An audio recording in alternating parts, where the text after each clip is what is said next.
Wesley Bridges. Tonight, Wesley is escorted by Mark and Christy Bridges.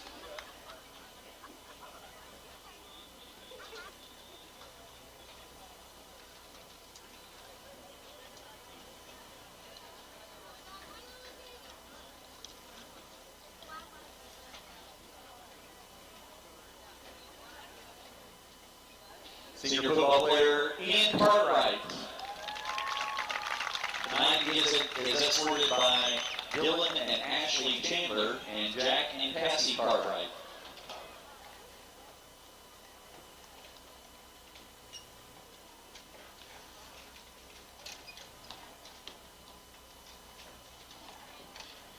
Senior football member Josh Cartwright. Josh is escorted by Chris and Laura Cartwright.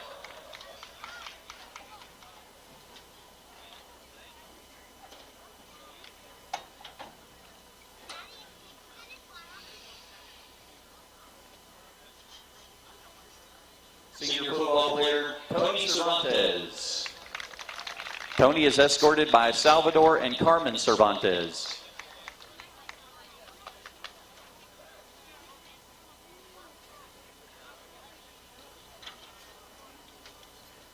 Senior football player Hayden Cox. Tonight, Hayden is escorted by Stormy Cox and Mike Cox.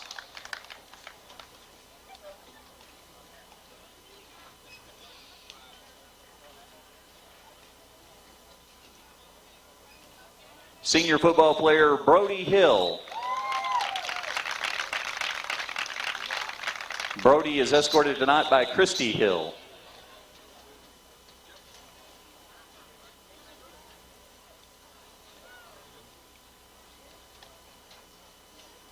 Senior football player Colin Hummel. Tonight, Colin is escorted by Derek and Andrea Jackson and Martin Hummel.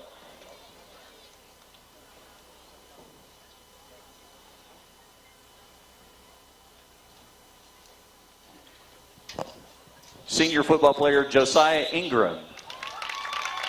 Tonight, Josiah is escorted by Clarice and Manuel Whitmore.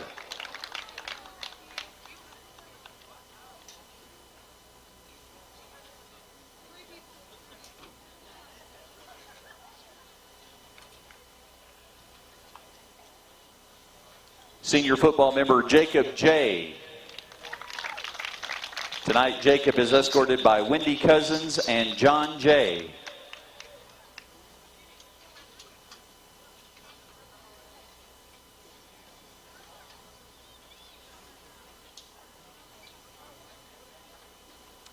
Just a correction, Josiah Ingram is escorted by Clarice and Darren Ingram. Senior football player Parker Jones. Tonight, Parker is escorted by Kevin and Deidre Jones and Helen Hadabaugh and Heath Riggin.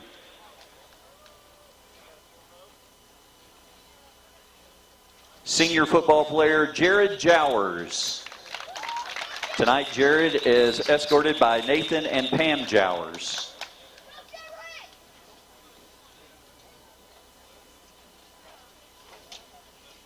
Senior football member Caleb Matthews.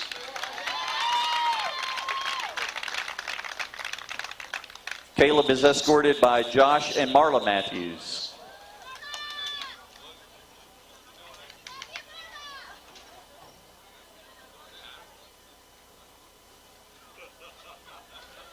Senior football member Hunter Nass. Hunter is escorted tonight by Jennifer Nass and Ashley Nass.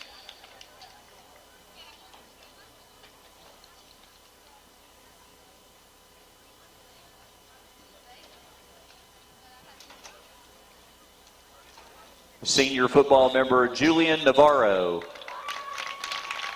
Julian is escorted tonight by Isaac and Michelle Navarro.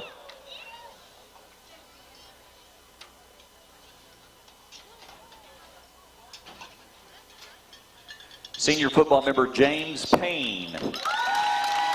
James is escorted tonight by Michael and Melissa Payne.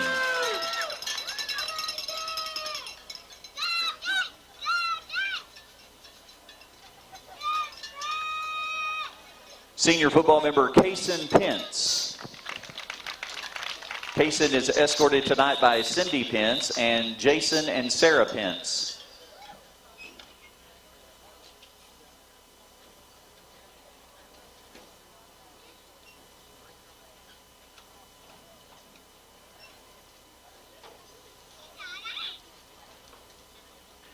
Senior football member Harry Riffle. Harry is escorted tonight by Jim and Susan Riffle.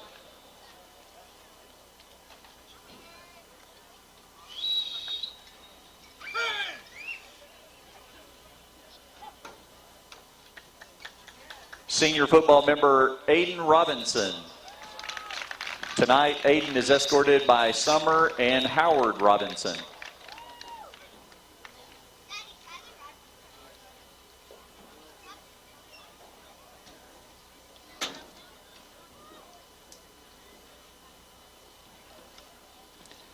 Senior football member Tate Sutton.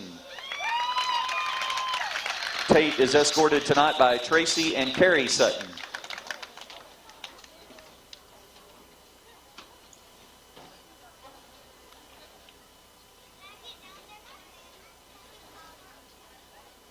Senior football member Terrion Swift. Terrion is escorted tonight by Barry Swift and Essie Smith.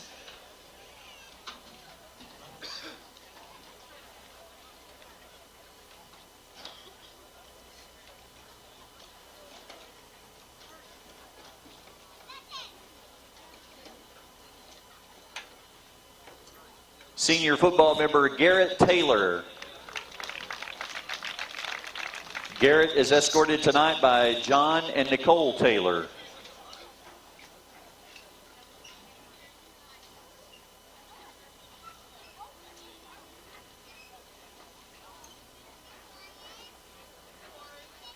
Senior football member Caden Teague. Caden is escorted tonight by Sherry Teague and Jack Teague.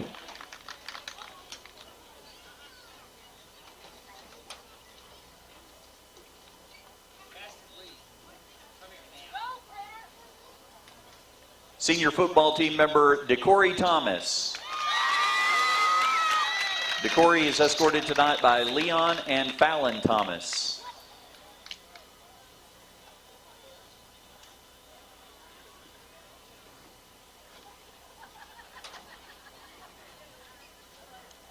Senior football team member Elliot Thompson. Elliot is escorted tonight by Dan and Julie Thompson.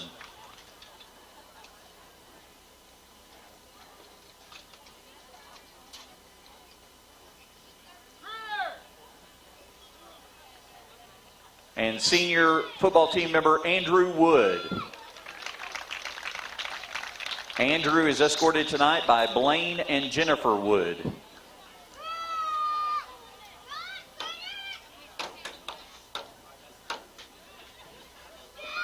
And now introducing the senior members of the Farmington High School dance team. First of all, Rebecca Williams.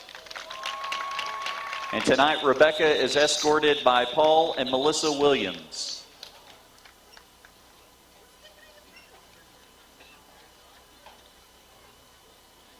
And senior dance team member Faith Collier.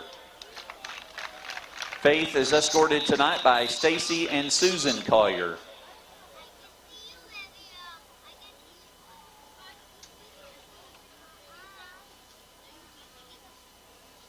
And now introducing the senior members of the Farmington High School cheerleaders.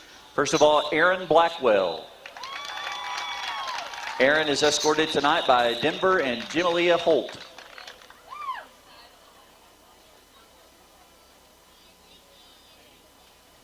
Senior cheerleader member Abby Calloway. Abby is escorted tonight by Stan Calloway and Candy Arrington.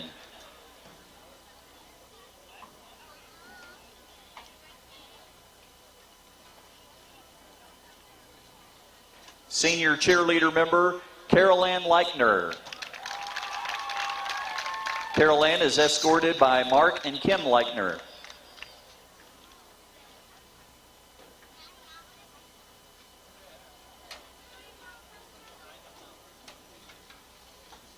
Senior cheerleader Grace Mitchell.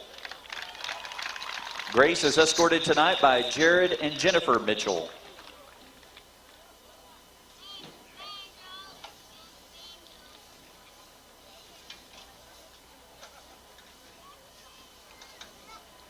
Senior cheerleader Cambry Parrish. Cambry is escorted tonight by Chad and Amber Parrish.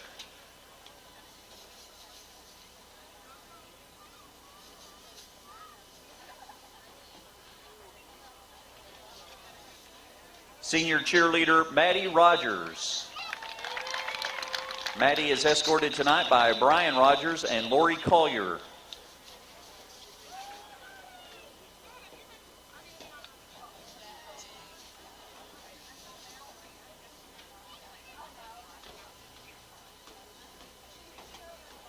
Senior cheerleader Anna Tolliver. Tonight, Anna is escorted by Kelly Isham.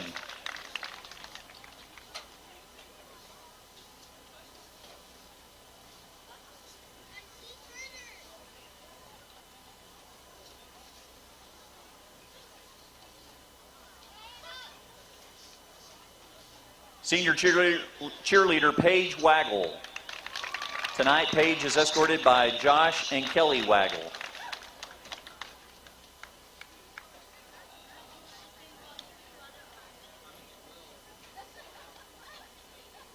Senior cheerleader Maggie Westland. Maggie is escorted tonight by Christy Westland.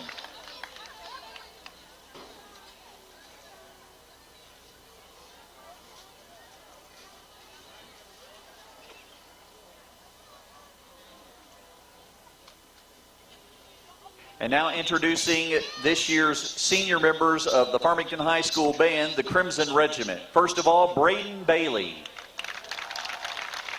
Braden is escorted tonight by Jason and Natasha Bailey. Senior band member, Sean Barker. Sean is escorted tonight by Karen Hillian.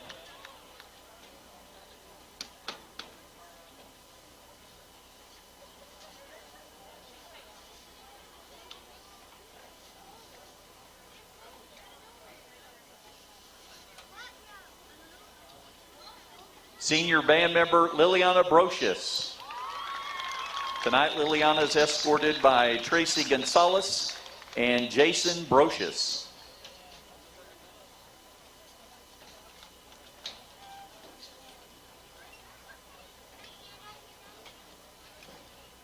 Senior band member Shailene Davis.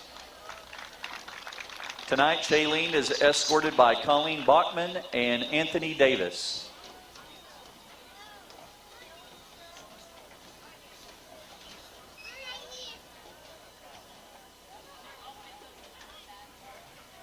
Senior band member McKenna Doss.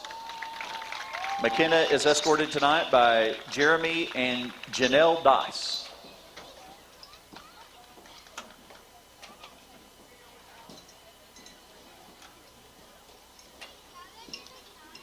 Senior band member Clayton Jordan. Tonight, Clayton is escorted by John and Elizabeth Jordan.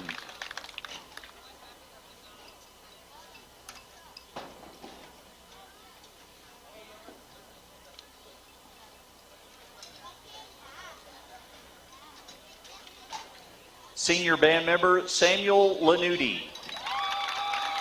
Tonight, Samuel is escorted by Leslie and Tony Lanuti.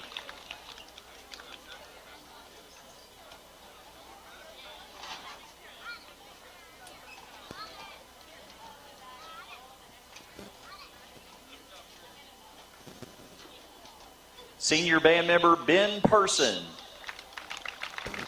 Tonight, Ben is escorted by Tom and Joyce Person.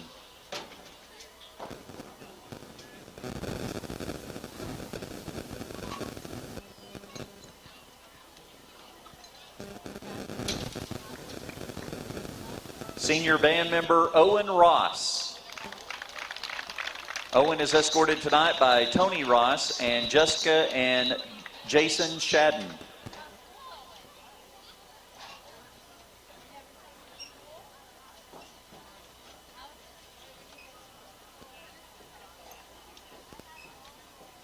Senior band member DJ Smith.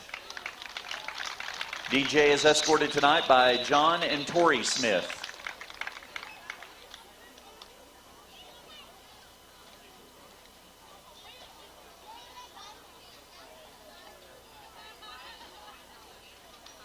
Senior band member Jackson Stewart. Tonight, Jackson is escorted by Angela and Keen Stewart.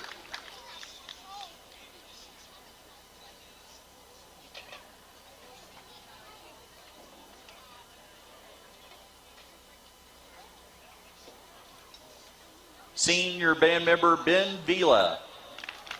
Ben is escorted tonight by Donna and Vito Vila.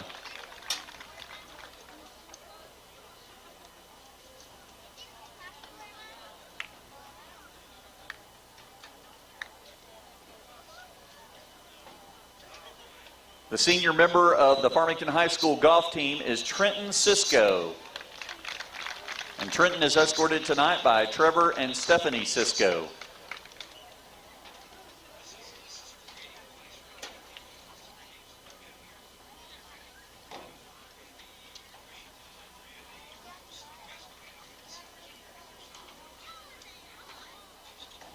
And now introducing the senior members of the Farmington High School tennis team. First of all, Seth Lockard.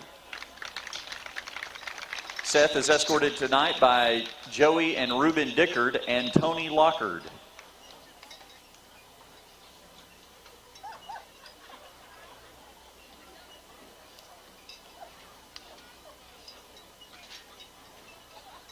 Senior tennis team member Omar Kadan. Tonight, Omar is escorted by Basher and Dua Kadan.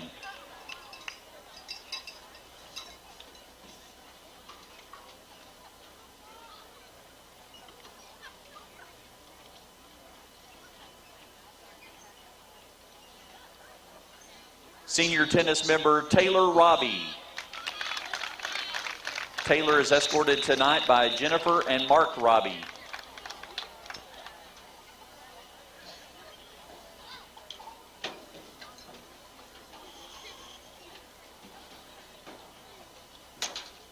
Senior Connor is escorted tonight by Lisa and Kelly Sharp.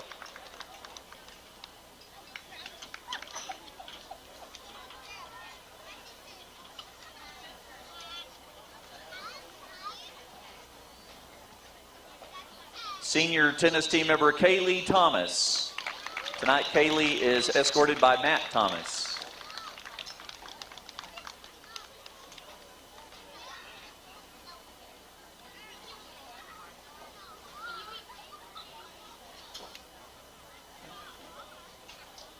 Senior tennis team member Grace Webb. Tonight, Grace is escorted by Jamie and Chris Webb.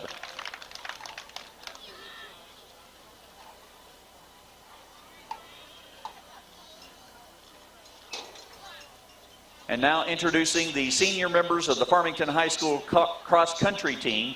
First of all, Trevor Campbell Willett. Tonight, Trevor is escorted by Marie Campbell.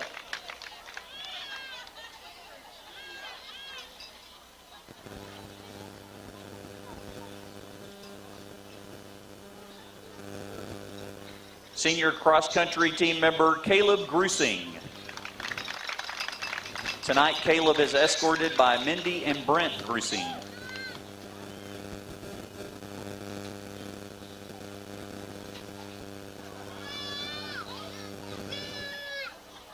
Senior cross-country team member Ashley Klotzbeker. Tonight, Ashley is escorted by Dave Klotzbeker.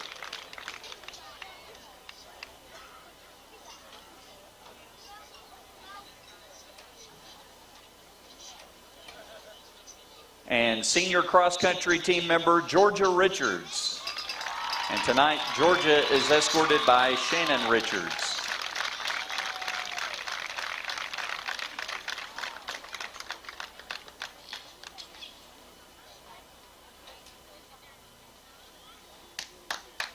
Obviously, this year has already started off with some major challenges that we've even had to kind of adapt to in having senior night so early this fall.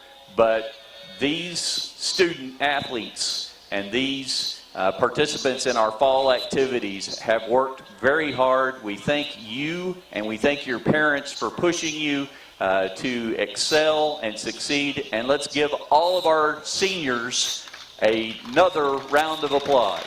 Thank you very much to our 2020 Fall Senior Sports and Activities participants.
Good evening, ladies and gentlemen, and welcome to Cardinal Stadium for tonight's football contest.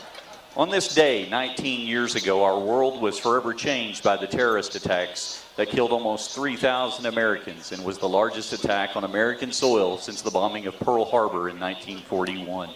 At this time, we would like to ask that you please stand as we direct your attention to the American flag located in the northeast corner of the stadium.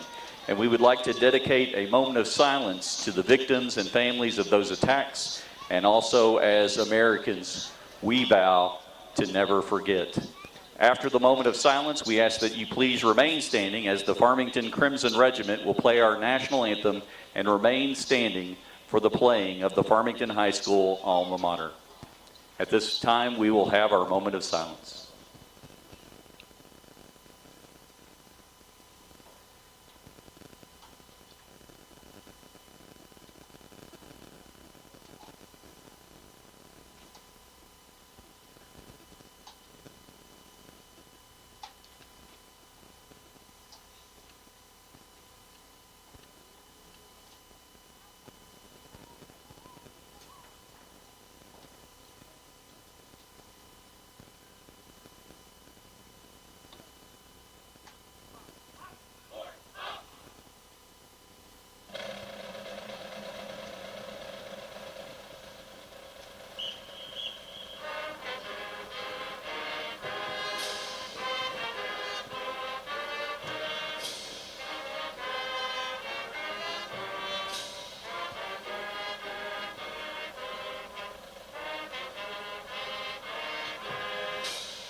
I like that a lot.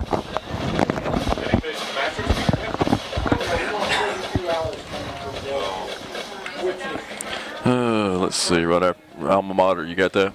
Well, what's your drink here? No, hold on. We're gonna have to. You don't switch with me.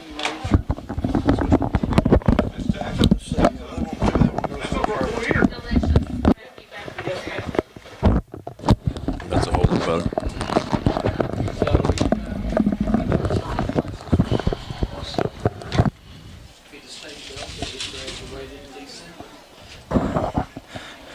What sausage is this? What's it say? You're live, buddy. We're good to go. All right, everybody. Want to welcome everybody to Farmington, Arkansas. Friday night, Coach, man, I love Friday nights. Hey, it looks like a good time tonight. Weather's great. All 62 fans from Springdale made the trip over. Why you got to be like that? Why you start out Well, like it's just that amazing. right now? It's amazing to me that we're playing a 7A school, or are they a 6A school? I don't know what season we're in. It depends on the classification that they are. That you have that size of a community over there, and you're, I don't know, what are we, 12 miles from the Springdale city limits, and you're going to bring 60 folks over here to a game. Coach, I just don't get Coach, it. I'm telling you, it's tough times, and some people can't afford the toll booths.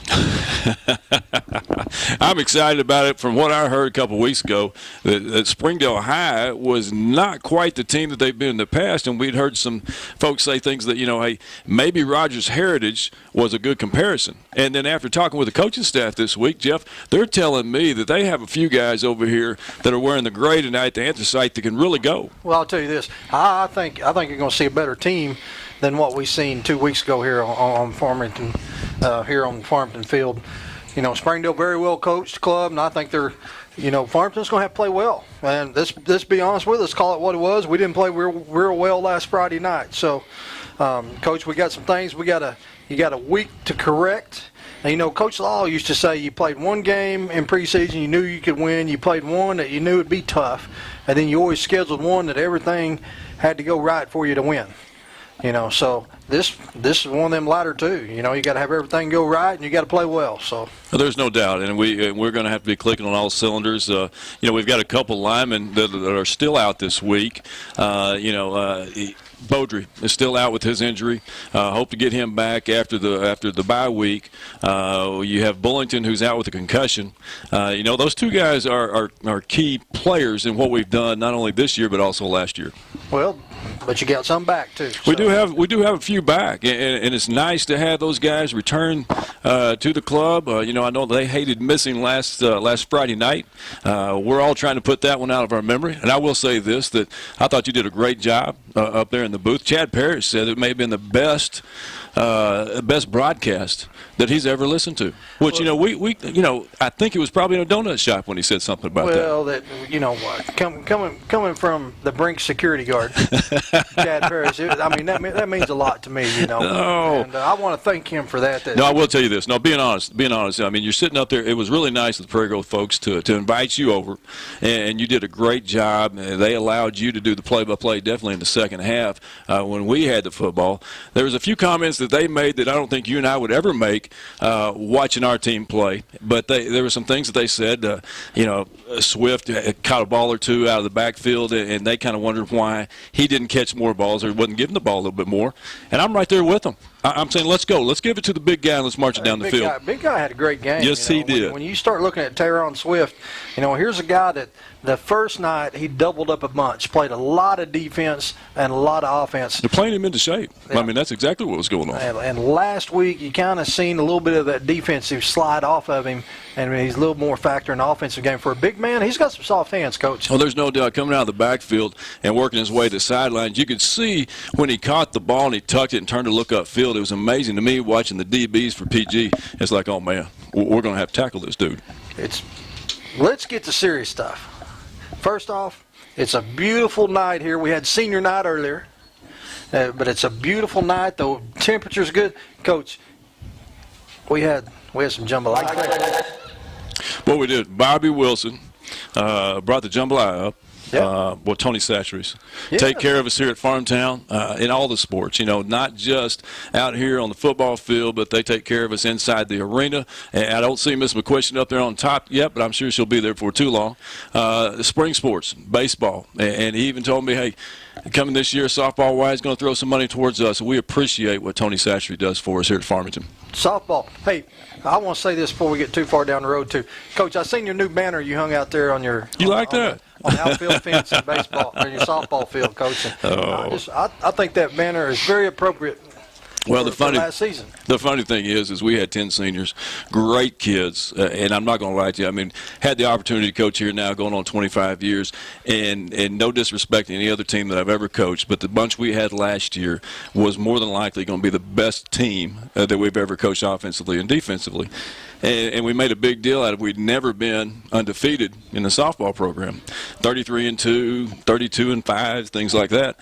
Get the opportunity last year, roll out 3-0, and all of a sudden, this COVID happens to everybody. But those kids don't get to finish out their senior year, and I made them a promise. Here's the deal. If you finish undefeated, we're going to put a sign up. And the way the season ended, we were 3-0. So, hey, right there in the middle center field, there's a softball out there about 3 feet in diameter. And it says 2020 with the Cardinal in the middle of it.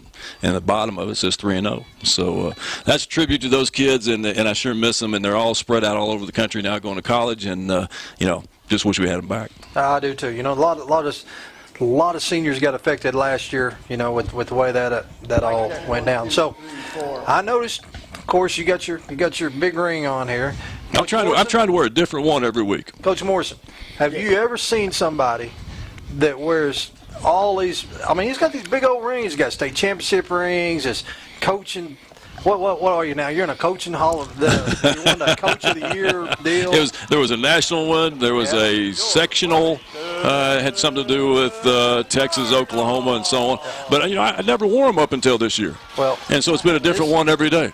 Coach Morrison, this is the only time I'm going to go political, but that tells me the Russians were involved in elections long before 2016. I had those rings. I'd wear them too. Well, I had it up until recently, and there's some things that went on. I said, hey, I don't brag about certain things, but you know what? From now on, by God, let's just throw it out there. We've had a very successful program, not just in softball, but in football and anything and everything we've touched, and we're going to continue to do so. Okay, Tom, back to the football game. I'm just going to be honest from here on out. Yeah. Hey, Cardinals come out on the field. Springdale's on the far side. Don't think I did this before, but of course most of y'all know because you tune in every week. But I'm Jeff Oxford, of course, joined by my good buddy, the 1982 Burger King All-American, Coach Randy Osnes, and the 1999 Wendy's All-American, Jared Morrison. Burger King burgers are a little bit better, I believe. I don't mean, would you take one? 34 for the Cardinals, Hayden Cox. Well, I can tell you this, jambalaya. Did you miss out on the I jambalaya? hadn't got any jambalaya. I had some pizza. Oh, man. Bobby Wilson took care of us. It's good stuff up here. So Cardinals break out the blacks Springdale's won the tonight. toss, Got all will defer to black the second uniforms, half. red helmets. Springdale with the anthracite, with the maroon helmets. I keep thinking back to how traditionally these teams used to look. Where I'm going to let you talk about that. I'm going to talk about that. You talk about that. Springdale used to wear they'd have the whites or the reds. The white helmet with the red S on it. Begin the game receiving. Cardinals would have the red shirts or the white shirts, all white pants, the red helmet, and the good days that had the numbers on the sides. Then Alabama started copying us, and so we changed. Oh, my, this is going to be fun. Hey, we were talking about Bobby Wilson a while ago. There were some folks that 2 weeks ago said, in the second half when Simple Simon's Pizza was delivered, we got real quiet. But in the second half, we didn't talk quite as much. So it's a good thing that we had the food prior to the game tonight, and we'll definitely continue to talk. And we can talk about the uniforms and what used to be and how it used to be. But I got to be honest, Coach, I was hungry last week. I hadn't ate like 2 days. What about in Prairie Grove? Did they feed you over there in Prairie They Grove? fed me in Prairie Grove. You know what I had over there? Cheetos. No, hold on. Let me think what I had.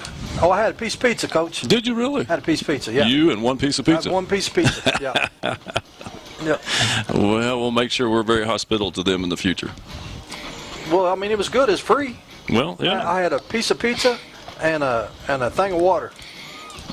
A thing of water. Yeah, and we sat through 16 hours of lightning delays. Yes, you did. I called you a couple times to see when the forecasted start was going to be. Who's deep for us tonight? The return for the Cardinals. Let me put my glasses on, Coach. But it looks like I imagine Cartwright's back there along with Devontae Donovan. Springdale's got it teed up. Cardinals will be going left to right on your big screen TV.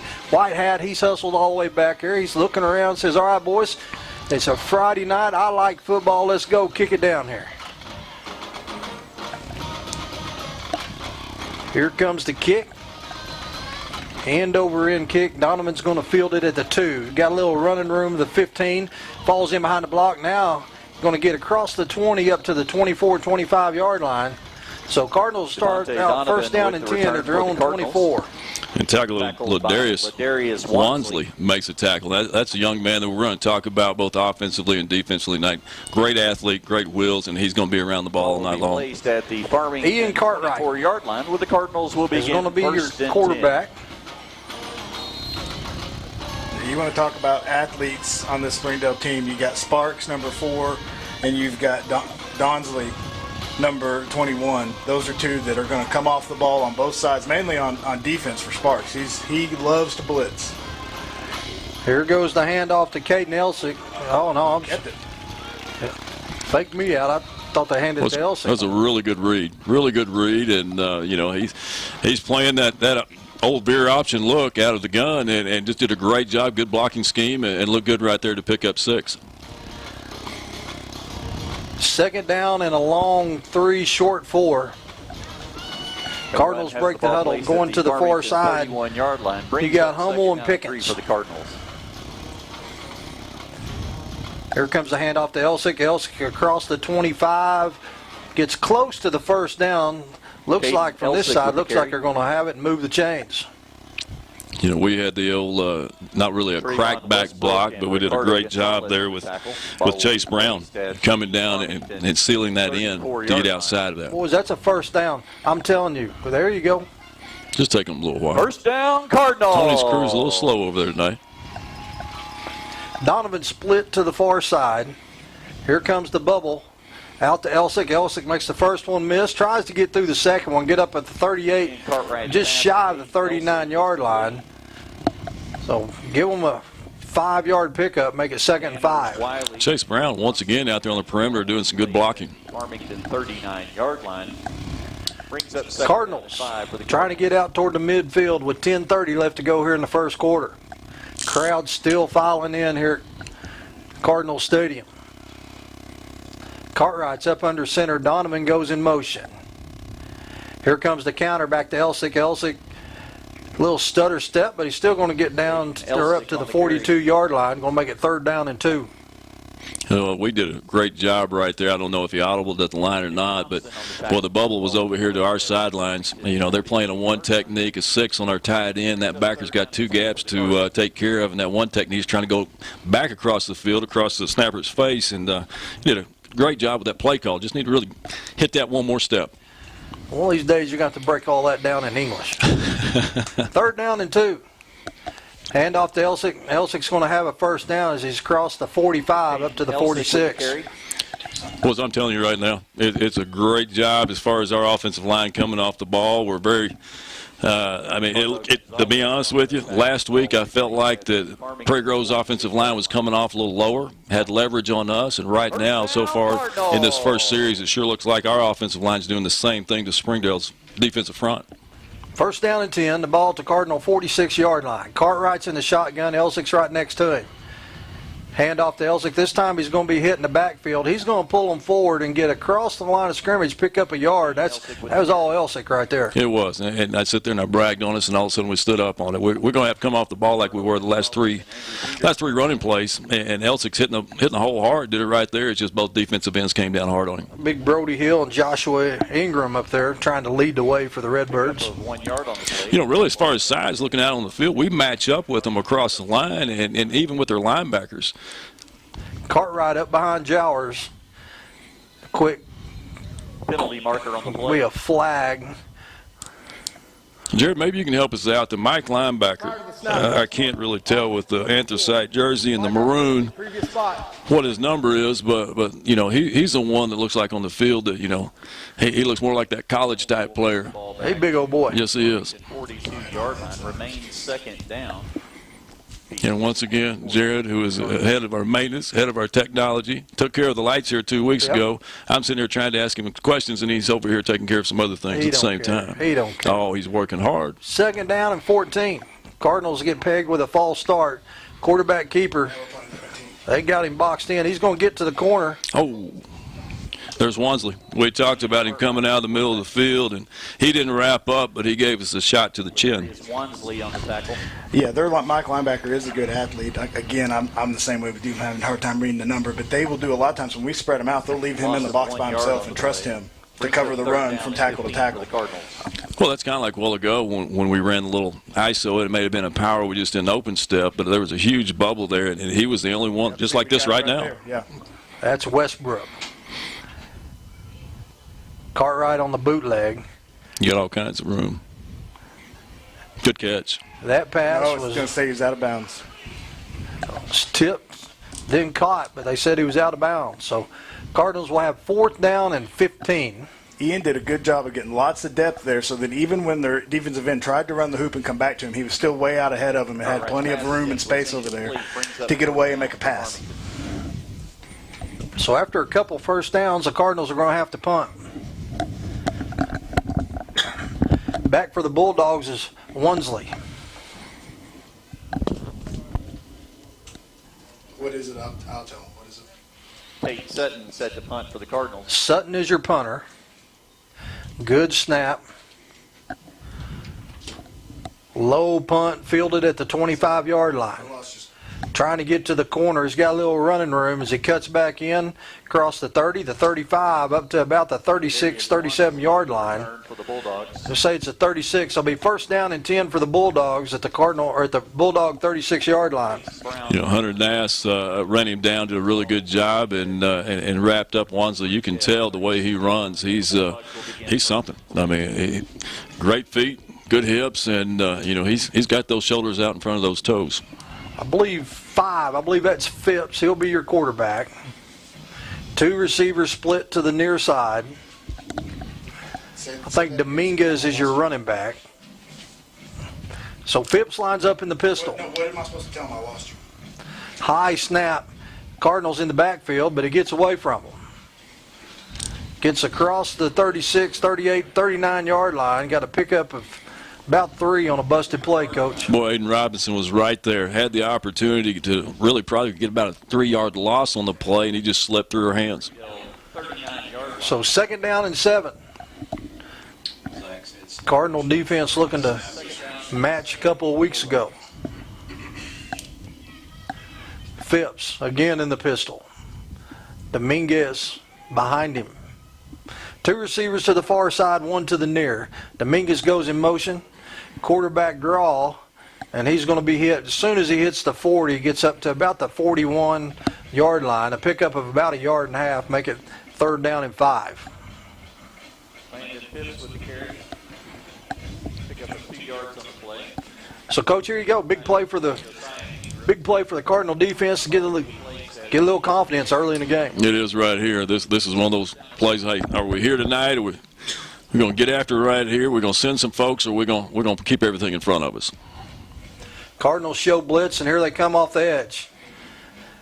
That's a nice play. There we go. That kind of answered the question right there. Tried to run the bubble screen. Donovan come in, along with, let's see who else was in there. Looks like Cooper Gardenhire getting up off the pile. Good play there by the sophomore. Well, and here's the thing. I mean, we were talking about folks coming back, and, you know, we've got some kids back, and it just seems like right now, early on, we've got a little fire, a little momentum going. Gardenhire come in and cleaned that one up, Coach. Yeah, he did. We're sending Tate Pickens back. You know, it's good to see Tate. I know he's been kind of bothered by a little injury, but, you know, he's back deep by himself. Pickens will set up on the 25-yard line. Snap. Pickens is going to call a fair catch at the 23. The Cardinals got close to getting to that, and Coach.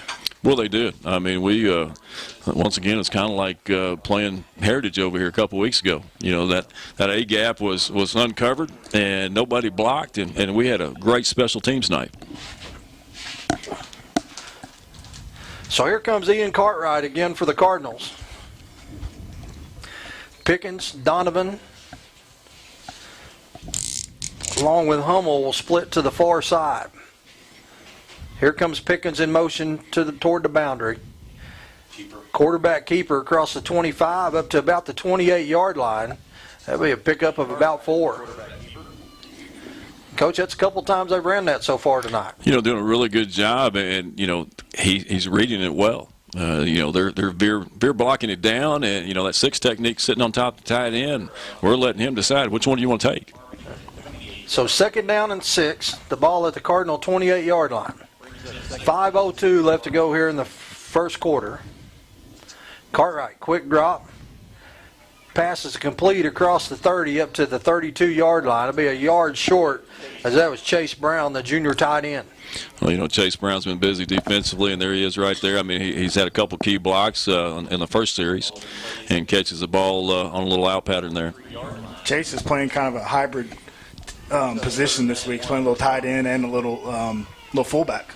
Both, you know, that way we don't have to change personnel and we get to rest some guys a little bit. 3rd down and 1. Cardinals thinking about changing the play. Boys, you better hurry. You got down to 13 on the play clock. This is going to be a timeout. So with 4:15 left to go in the first quarter, 0-0, Cardinals 3rd down and 1. We'll take a quick break and be right back. Enjoy juicy burgers, fresh seafood, flavor-packed salads, and more from the new Flying Burger and Seafood on MLK Boulevard in Fayetteville. Dine inside or order online and pick up in our fly-through for the big flavors you love. Has it been a while since you've had that clean car feeling? Bring it back in a flash with a stop by your locally owned Speedy Splash Car Wash. Plus, they offer free vacuums. With 9 locations in Northwest Arkansas, there's a Speedy Splash near you. Being helpful is what Arvest Bank is all about. And part of being helpful is listening to our customers, which is why Arvest Go, our mobile app, with her backer. All right, Cardinal fans, we're back. 4:15, Cardinals 3rd down and 1. Cartwright is in the shotgun.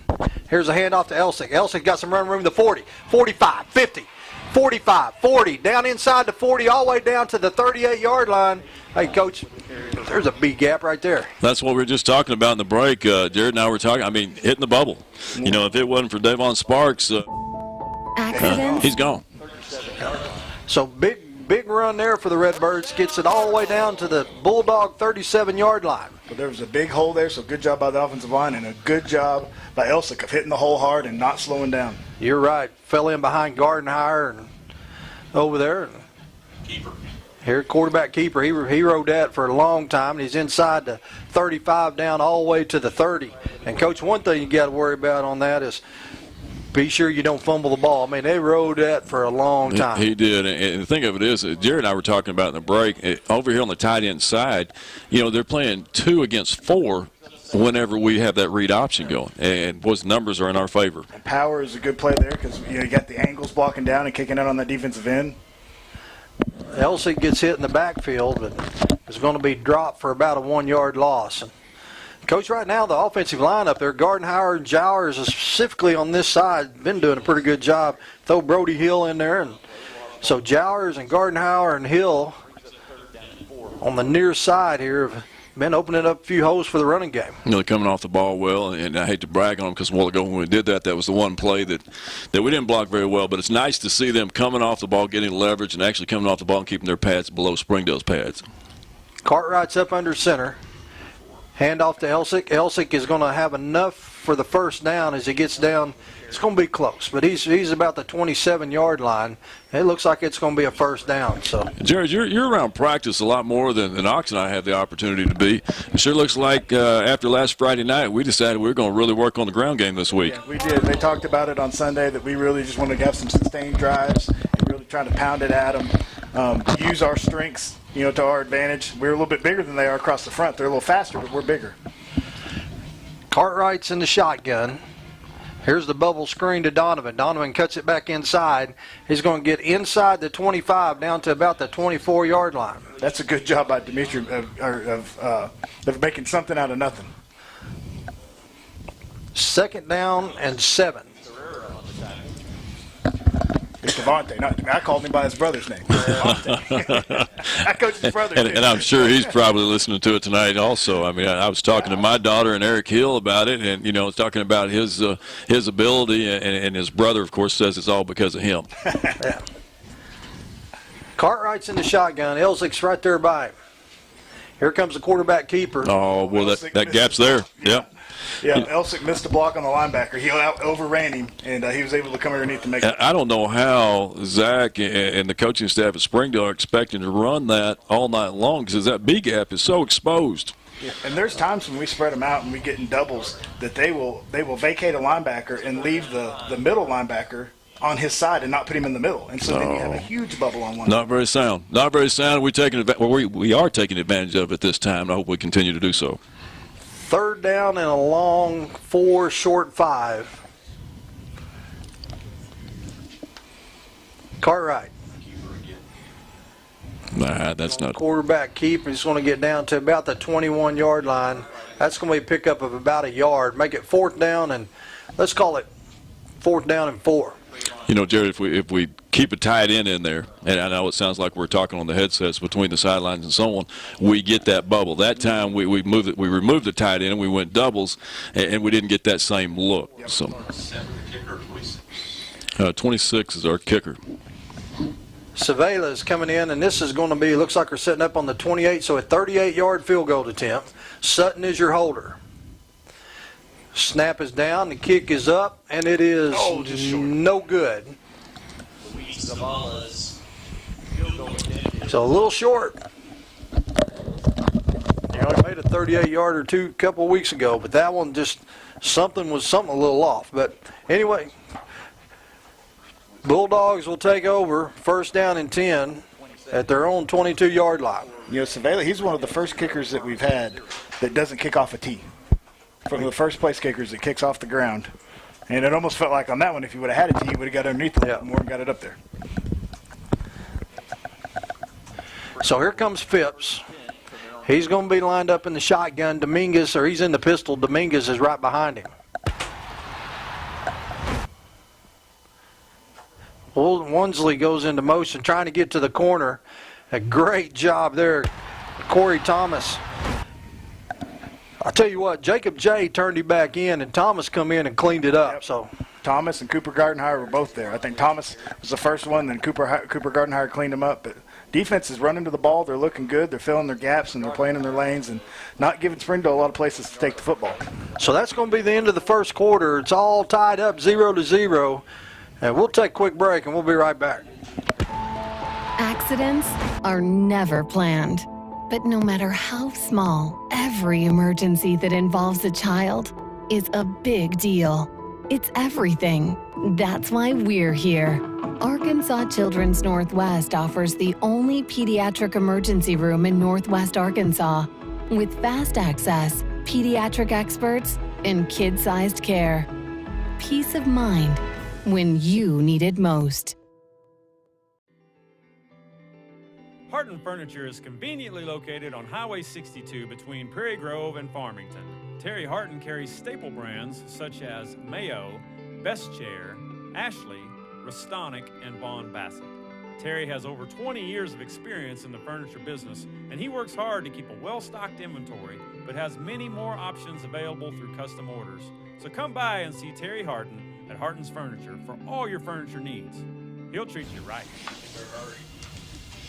All right, Cardinal fans, we're back. I'm going to tell him again. That's what I told him. If he does what? Yeah, so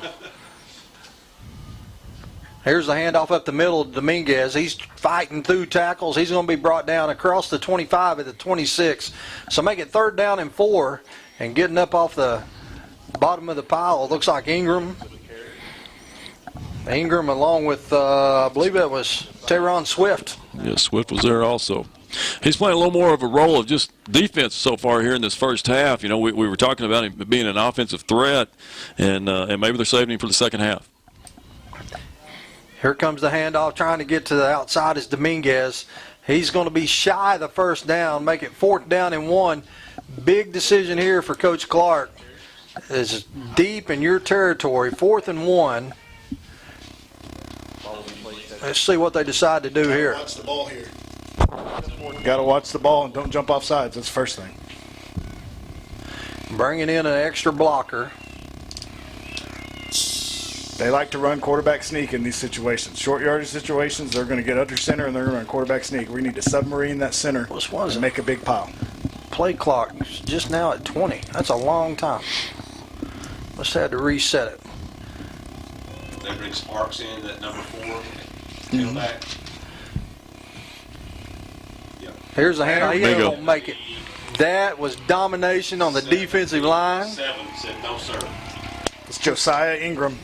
He says, boys, I want to go over here and get me a water. I'm going to get me a water. You boys come on out here on the offensive side. I'm giving you the short field. Josiah was excited coming off the field, and his brother met him. I think his brother about gave him a concussion coming off the field. He was so excited. Boys, I mean, you're on the 29. You're on your own 29-yard line. And I mean, is that just saying, well, I don't know. The own 29-yard line, you don't roll with it. I know Tommy Tuberville used to do that, but I don't think he would have done it there on his own 29. I don't. That didn't show much respect. No, it didn't. That's where I was going. Here's a handoff to Elsick. You bet. Just run over him now. He's going to get torn down inside the 25 to the 21. Coach, you mentioned Tuberville used to do that. I would like to point out he no longer coaches. No, he is a state senator for Alabama. Getting ready to be. Who did he run against? About this a couple weeks Yeah, Sessions. Jeff Sessions. Yeah. Miss McQuiston called in and let us know that. You know what? She did. I wonder if she I got still any don't. hot chocolate. I still don't see her up there. I mean, that's normally about second half, Yeah, isn't it? she hires people to protect her building over there. Well, they're taking a long time to get lined up. Cartwright with a handoff to Elsick. He plants his foot, gets across the 20, down close to the 19, going to be a little shy. They say they're going to spot it just inside the 20, so make it 3rd down and 2. Cardinals need to capitalize here, Coach. There's no doubt. I mean, they pretty much, like Jared said, that was very disrespectful to go ahead and try to go for it on 29. We need to make them pay for that. Got 2 downs to get it. Well, this is a situation I had talked about last week. You've got 2 downs to get 2 yards, 3 yards, 4 yards. It doesn't matter. Let's keep pounding them. I mean, our big boys are working on their big boys. There was twice there early in this series where their one technique can't even get in the stance. Here's a handoff to Elsick. He's going to get hit right at the line of scrimmage. They're going to give him about a half a yard, maybe. So it's still going to be 4th down, but it's going to be 4th down and short. Coach, I know we've been pounding up the middle, but might look this time to. Well, what Jared and I are wanting is to make sure that we have a set with one tight end. And what would be what would be nice to see is come in there with 2 tight ends and see how they'd line up. Would they give us 2 bubbles, one on either side that we could audible to? Here's Cartwright, handoff to Elsick. Elsick he's gonna get it with second effort. Yes, That yes. is all Elsick right there. He got down, he got stopped about a yard short, kept digging. He's gonna get all the way down to the 17. I mean, I know we're sitting here talking about, you call it, that it's not English, but when we don't have a tight end, we're going to get 2 defenders head up with our guards. We're going to get 2 5 techniques, which is right outside of our tackles. They're balanced with us. We like to unbalance that defense to give us bigger bubbles to run through. Cartwright is in the shotgun. Receivers stacked on either side. Fumbles the snap. Pass is complete. Yeah, grab. That actually helped us. I mean, he fumbled the snap there, and what happened is the linebacker actually ran past the curl route, which allowed us to come open in front of the corner. Great grab by Tate Pickens. Yeah, Tate Yes. Pickens picked that one up at the 13, so pickup of about 5, maybe 4. So they'll call it 2nd down and 6. 8 minutes left to go in the first half. It's scoreless so far. Been a defensive struggle. Cardinals moved the ball, but hadn't been able to get it across the goal line. Cartwright's in the shotgun. Fakes the handoff to Elsick. Now he's rolling out. Flag on the play, and that pass is picked off. I'm going to be knocked out of bounds at the 24-yard line. There's a flag over here on the near side on the 13-yard line. And let's hope they lined up offside. No. Illegal formation on the offense. That penalty declined. Results of the play. So after a good defensive stand, the Redbirds turn it over. We rolled out. I mean, Jared, you can tell us. I mean, to me, it was almost like a boot. We actually had a guard that pulled with us, unlike going, you call it a naked bootleg whenever you don't have a guard out there in front of your quarterback. He had time. He could have delivered just right over the top of that linebacker underneath. I think he just kind of got in a hurry a little bit and decided to throw a little bit short, and there's that linebacker right in front of us. I think you're right. I think our post in the back of the end zone was probably open. Phipps is in That's the what we shotgun. don't want him to do. That's what scares us. It's when he tucks it and runs. Gardner come up, grabbed a hold of him, and slowed him down, and waited for some fellas to come help him. But still going to pick up a couple of yards. Yeah, it's a great job by Cooper Gardenhire to get in there and actually break down and make a, wasn't a complete open field tackle, but it's like you said, hey, it slowed him down enough to get some secondary guys and another linebacker in there to make the tackle. Sometimes that's all you got to do is grab a hold and pray for help to come. Well, there's 10 of them out there. Let's get them all on the tackle. Besides him. Phipps is lined up in the pistol. Hand off to Dominguez, and he is going to be brought down immediately. Swift. Unlike Ian, Phipps didn't do a very good job of reading it right there. They all collapsed on that tailback there in the pistol, and if he'd have kept it, who knows what would have happened. It was a great job by our interior lineman. They like to run the screen and go in long yardage situations. They've run a screen already, so look for that screen and go here. 3rd and 11. Empty backfield. 2 receivers split to the far side, 3 to the near. Cardinals look like they're bringing a 3-man rush. Now here comes Gardenhire on the blitz. And they're going to bring him down back at the 19 as Gardenhire forced him to step up in the pocket. And when he did, he stepped right up into Ingram. Yes, he did. Let me tell you, that's a good play call defensively. Coach Harper and the staff, and it kind of looked like a nickel look. And then all of a sudden you brought it off the edge and one up the middle, and it was a great job by our interior defensive lineman once again coming off the ball better than what Springdale is. 4th down and 14. Tate Pickens will set up on about the 50-yard line. Springdale punter is just inside the 5. Good snap. Here comes the Cardinals. Jay just about got there. Pickens with the fair catch all the way back at the 43. And once again, we're a step away. A step away. That's the second time on special teams that we, within a foot of blocking the punt. And right down there, that would have been golden, of course, the way the situation was as far as flipping the fields. But still great field position here at the 44. So 5:39 left to go in a scoreless first half. Cardinals great field position. Got it on their own 45, and here comes Cartwright. Cardinals break the huddle. Cartwright's going to be in the shotgun. Elsick right next to him. Pickens and Donovan split to the near side. High snap. Well, that high snap ruined the whole play right there. So get it to Elsick, but he's going to lose a couple yards, make it 2nd down and 12. And really for the first time tonight on 1st down, the Cardinals are behind the chains.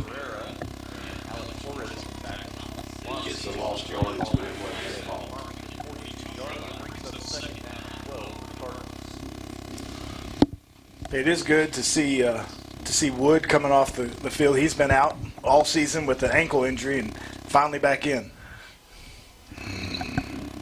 Cartwright is going to be sacked at about the 37-yard line. That was a pretty good play call there. I mean, a little delayed blitz, wait for the offensive lineman to go ahead and settle in with their pass protection, and then see the opening, and they came got us. I mean, kind of like our situation down here earlier with the play that Coach Harper called, the blitz that he called.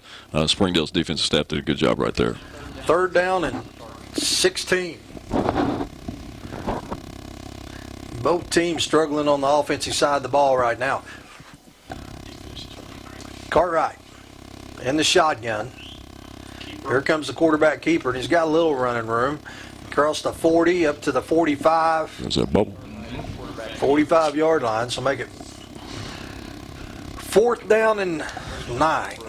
I'm surprised you haven't complained with as much drawing as I'm doing up here on the glass tonight. I mean, I'll get it clean before we leave tonight. But we've got Jared and I have formations and the bubbles, and it looks like Madden up here. At least you're coloring inside the line.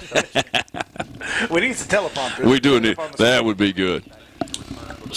Tate Sutton comes in to punt. He's going to stand on his own 30. Nice snap. Wobbly punt is going to hit. There we go. Cardinal roll. He's going to pick it up, and he's got some running room across the 20, the 30, the 35, the 40, 45, the 50. Sutton is going to upend him all the way down inside the 30. Helicopter. And Coach, I thought we were going to have him back here inside the 10. Well, he let it bounce. Wansley let the ball bounce in front of him. And it looked like we were going to have really flip the field again. And we kind of I'm sure Jared will see it on film tomorrow morning. We kind of relaxed with about 3 of our defenders, and he grabs the ball and away goes down the sidelines, and thank goodness that Tate Sutton upended him there on about the 25-yard line. So now Springdale has it, first down and 10. It's Cardinal 25 with 3:22 left to go here in the first half. Cardinals got the ball to start the game, so Springdale will start the second half with it. So the last thing you want them to do is score here. Phipps is in the pistol. Hand off to Dominguez. He breaks the tackle of Cooper Gardenhire. We're going to get down inside the 20, down to the 19. You know, Cooper's been all over the field tonight, but that's the one time that I've seen him duck that head. Need to keep that face up and go ahead and tackle that football. You know, just go ahead and get that face across the bow and wrap and grab cloth and drive those feet. Second down and 4. 2:55 left to go here in the first half. Phipps again in the pistol. 2 receivers to the near side. Hand off to Dominguez. Dominguez makes one miss, and then Jay is going to tackle him inside the 15 down at the 12. That's a good cutback right there. You could see that open up. You know, they were coming to the right, and it opened up, and he was able to cut it back to the backside A-gap. Yep, same play and the same gash. You know, that's the third time in a row they've ran it. We have not changed our defensive look based on that formation. And I would say they're going to run it again. Yeah, and they've gone in a hurry up, too. We're going to call timeout and talk about it. Yeah. So with 2:30 left to go, Cardinals going to call a timeout. The ball is sitting on the Cardinals 6-yard line, 0-0. We'll take a quick break, and we'll be right back.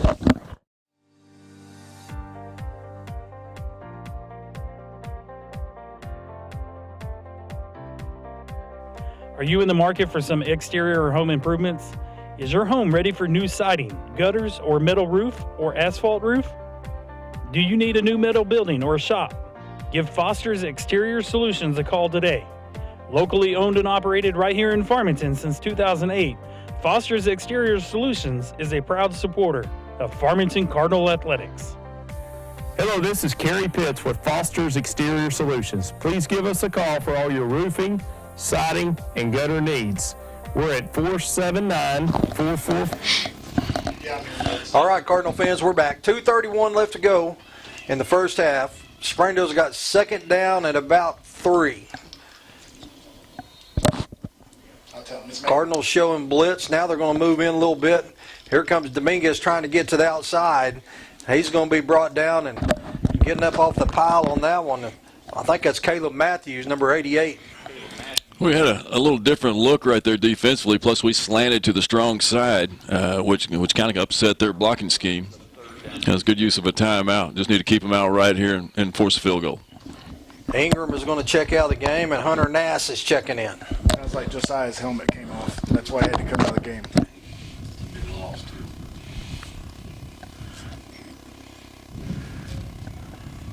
Phipps. Again, handoff to Dominguez. Dominguez is going to be into the end zone for a touchdown. Well, they did the same thing and I hate to keep harping on this, kind of like what we talked about, Jared and I talked about earlier, looking at that bubble. You know, they have guys up here in this booth also, and they held the snap right there, and they waited to see where the biggest bubble was, and they called the play, and instead of running that same exact play they'd run 3 times in a row, this time they went to the other side, and that, of course, you know, we were slanting away from it, and opened it up, and he did a good job getting in the end zone. So here comes the field goal attempt, the extra point attempt. Snaps down, kick is up, and it looks like it's good. So with $1:48 left to go here in the first half, the Bulldogs get on the board first, and they're up 7-0. So, Coach, now you got 1:48, 1 timeout. Springdale's going to get the ball to start the second half. So maybe you get a good kick return. And you know, it's been a long time ago that I was on staff with Mike Adams, but he does a really good job working a 2-minute offense, and you know, a lot of 85s, a lot of 80 series, really working hard to hit that out, and then maybe getting 1 home run ball. But you know, these kids are well drilled. I'm sure they're well drilled as far as this 2-minute offense, and we need to see it exploit the Springdale defense here in this situation. Josh Cartwright, along with Donovan, will be back deep. Pickens and Hummel and Matthews are your up men.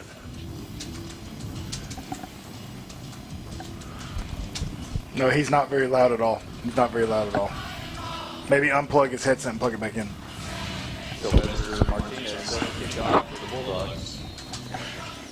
Springdale's got it teed up. High kick. Donovan's going to field on the run at the 12. Trying to get to the corner, get across the 25, breaks one tackle at the 30, and then thrown out of bounds at the 31-yard line. Once again, Devon Sparks. I mean, you know, Jared talked about it. Coach Scribner was talking about it today as far as giving us some highlights on this Springdale team. And, you know, he said one thing they had is a lot of speed. And so they can match Devontae there. I mean, Sparks has been all over the field for Springdale. You know, he's Sparks 5'7", 150 junior. And the wind's blowing with him, and so he is running about a 4.3, 4.4. Cartwright's in the shotgun. Receivers stacked on both sides. Here comes the quarterback keeper across the 35 to the 36 to the 37. Cartwright with the quarterback keeper. And they're stopping the clock. It looks like Springdale called the timeout. They helped us out. Yeah. So Cardinals get a break there with $1:30 left to go here in the first quarter, or the first half. We'll take a break and we'll be right back. Ozark Dermatology offers full medical, surgical, and aesthetic services. Our team offers comprehensive care for medical and surgical conditions for adults and children. Our experienced, board-certified physicians and highly trained physician extenders provide state-of-the-art diagnosis, treatments, and procedures in a relaxed and compassionate setting. Let Ozark Dermatology be your path to healthy skin. Visit any of our 3 convenient locations in Northwest Arkansas. Every home has electrical problems. A faulty switch, outdated fixtures, or not enough outlets. Buzz has seen them all. What's your home's problem? Call Buzz Electrical through Wednesday and get $50 off your service call and receive a whole home safety inspection on us. All right, Cardinal fans, we're back. Both teams back on the field, and Cardinals break the huddle. 2 receivers stacked on either side. Here's the bubble screen to Donovan. Donovan's going to get out of bounds. Going to have enough for a first down. Well, that's a little more like what we thought they were going to do as far as a two-minute drill here, and Springdale gave us a gift by calling a timeout. So let's take advantage of it and continue on. So 1:26 left. Cardinals at their own 41. Cartwright with a 3-step drop. Now his pressure going to roll out. Get rid of it. Just get rid of it. And then now he's going to throw it. It's going to be incomplete, but there's a flag down at the Farmington 44-yard line. They had good coverage over the top. I mean, the top of their little nickel look right there was good. The problem was for their defense is their linebackers are pretty much tackling Tate Pickens and the other back coming out of the backfield. And I don't know what the great debate is. It was very evident. Officials are talking about it.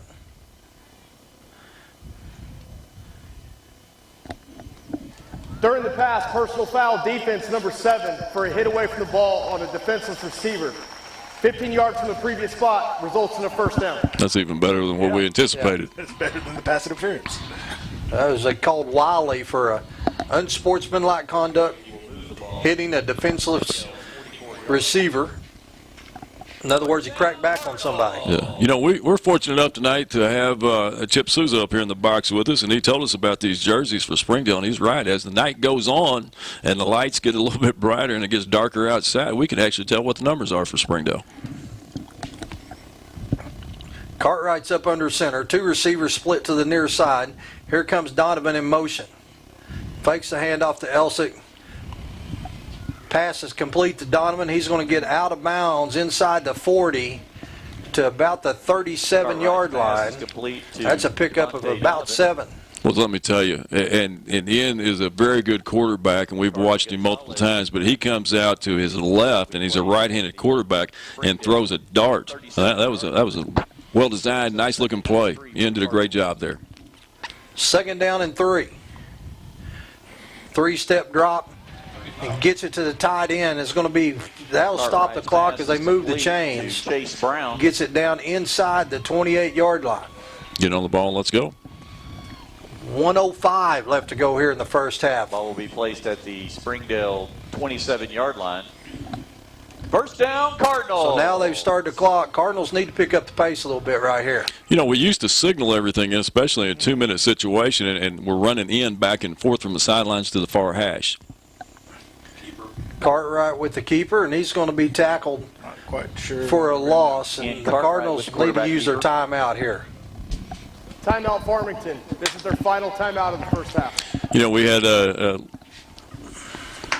quarterback run in that situation with 2 lead blockers. I don't know if we were trying to get to the sidelines, but and maybe we saw something from up top here, stairs. But like I said, the play before, ends rolling out, going to his left, right-handed quarterback, and boys, trying to throw the ball across your body is not easy. Yeah. And he threw a dart, great play. We got out of bounds. You know, continue to run this 80 series that we're running, and maybe a bootleg like that every once in a while. But you know, we need to go ahead and stretch our defense a little bit. And I'm sure Jared's going to talk to him a little bit later, and Coach Scribner and Coach Harper, you know, and especially that offensive side. You know, let's stretch that secondary vertically so that maybe we can get a dig across the middle, and then maybe get a post corner over here on the side. So, and I'm sure that maybe that's going to come later in the second half. Also, Coach, if you remember earlier too, we was having some success running the ball. But and I understand that, but there's 44 seconds left. We're trying. What we're saying, when you don't attack downfield, I know. Your safeties start walking up. That makes it harder to run the ball too. Exactly, I agree. You've got to do a little bit of both to be successful with both. I totally agree. So here comes both teams.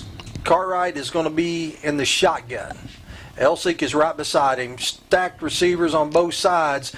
Cardinals are moved. Yeah, we're going to be in motion. Now, we never got set on the far side. Cartwright's pass attempt. You know, there's a Prairie Grove, and I hate to say anything good about Prairie Grove. God love them. There's a few good people over there I really enjoy. But when they run their version of a bootleg, they always try to hit that backside post. In the same situation right there, but it's going to be really hard for Ian, being a right-handed quarterback, rolling to his left to see that backside post. But, boy, if we could ever get him going to his right, the way they're playing that mixed coverage in their secondary, we're getting that backside post. Yeah, Elliott Thompson came open late right there across the middle on that you're right. Penalty will move the ball back to the Springdale 34-yard line. Remains second down. So that's going to make it second down and 17. The ball at the Bulldog 34-yard line. 39 seconds to go here in the first half. Cartwright in the shotgun. There's a pass. Tried to go to Pickens. It's inside the 20. That pass is too high. Tate Pickens is incomplete. Ball incomplete. So they'll make it third down and stop the clock with 35 seconds. Well, Springdale gave us a cover 4 look, which means all 4 secondary players were running deep. Both their corners, you know, were taking care of our vertical routes, and we were trying to sneak a post with Tate in there to get in between those 2 safeties running down the middle of the field, and just threw it a little bit high. Yep. Play clock is down to 15. The Cardinals just now breaking their huddle.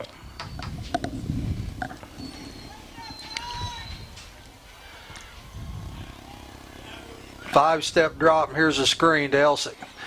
Elsick going to try to make one miss at the 30. Gets inside, down to the 25 and out of bounds. Is complete to Picks up about 9 yards, but that's going to stop the clock with 26 seconds. Ladarius Wansley on the tackle. And here comes the field goal unit. Ball will be placed at the Savela will come again. 25-yard line. This time looks like it'll be a 42-yard attempt.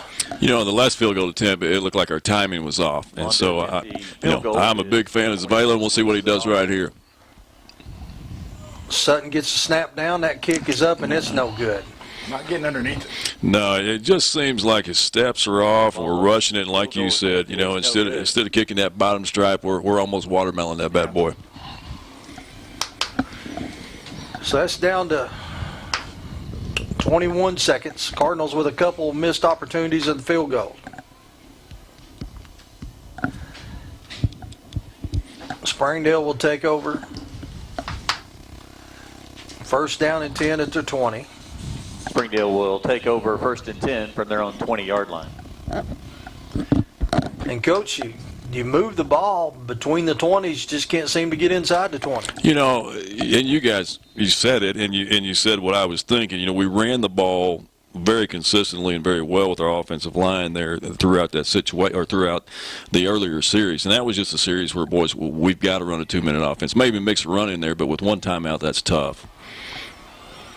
That pass is off the hands of the intended receiver down at the 45-yard line. And boys, let me tell you that's Corey Thomas has had a great 2 games in 2 quarters, and that's the first time I've seen him get beat so far this year. Of course, you're sitting there trying to match up with His pass attempt is, I can't even see his number. Number 6, I think. Number 6, I believe, Kalen Morris, and he's a 6', 165 junior that can run.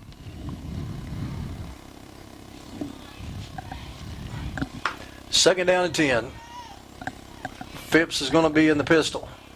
Here comes pressure from the outside. Now he's going to try the other side, and that pass is incomplete. As setting back was on the route was Josh Cartwright. Phipps' pass is incomplete. Well, and Zach Clark over there for Springdale is doing the same thing that we just discussed with our last series. He's going vertical right here to stretch the defense. And maybe it won't pay dividends right here in this half, but that's definitely going to in the second half. I mean, from an offensive standpoint, you're trying to back those corners off.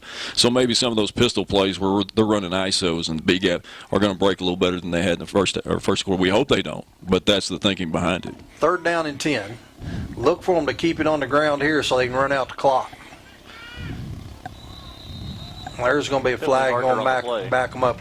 Coach, with Farmington without any timeouts, I'll be surprised if they attempt to pass here and give Farmington a chance to go after the block. No, you kind of see that he was looking toward the sidelines right there, and they're trying to figure out which side to go to, and then he relayed that to his tailback, and it looks like to me, of course now we're talking about a team that went for it a while ago on 4th and 1 from their own 29, so who knows? Third down and 15. Cardinals in a little bit of prevent. Yeah, brought a lineman out and put another safety in. So that they're going to just run the clock out here as they pick up about 7 yards. So that's going to take us to halftime. Springdale up 7-0, and Coach, a pretty good defensive play in first half. It was. Both sides played very well. We saw some guys, really come off the ball on the offensive side for us, and we matched up. We're, of course, football-wise, we're a 5A school. Football-wise, for Springdale, they're a 7A school, and we're definitely holding our own. We're down 7, and like you said, we've missed a couple of opportunities here with the field goal, but we've missed some other opportunities also offensively, and hopefully we get those things turned around in the second half. Well, the main thing that hurt us there was that punt return. It was kind of a weird play. He's kind of standing there, and all of a sudden he picks it up and goes, and we acted like we didn't know what to do, and he got it all the way down to their 20. And that's where, that was the one field position that they had that they were able to convert into some points. No, that's true. That same situation happened to Arkansas last year against Chad Morris's Arkansas Razorbacks, and now it's on the ESPN bloopers, and we don't want that to happen to us, boys. Who? Chad who? Chad. Yeah, exactly. All right, well, we're going to take a break, and we'll be back about a minute before the start of the second half. Damn, bend my knees every time the beat drop. Or if they like, yeah. Or if they like, yeah. Or if they like, yeah. Or if they like, or if they like, yeah. Or if they like, yeah. Damn, bend my knees every time the beat drop. To make the beat drop with a laptop, I make them do it just as soon as the beat drop. 1, 2, 3. As it is plain to see, I go by the name of Jermaine Dupree. Dope man, fresh in the place to be. And oh, I think they like me when they heard me on the other one. So it's only right that I hit you with another. Oh, I think they like me when they heard me on the other one. So it's only right that I hit you with another one.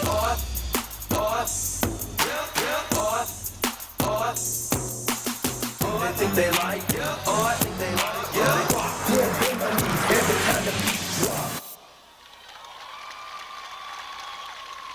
And that is your Farmington High School dance team.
Ladies and gentlemen, please welcome the Crimson Regiment.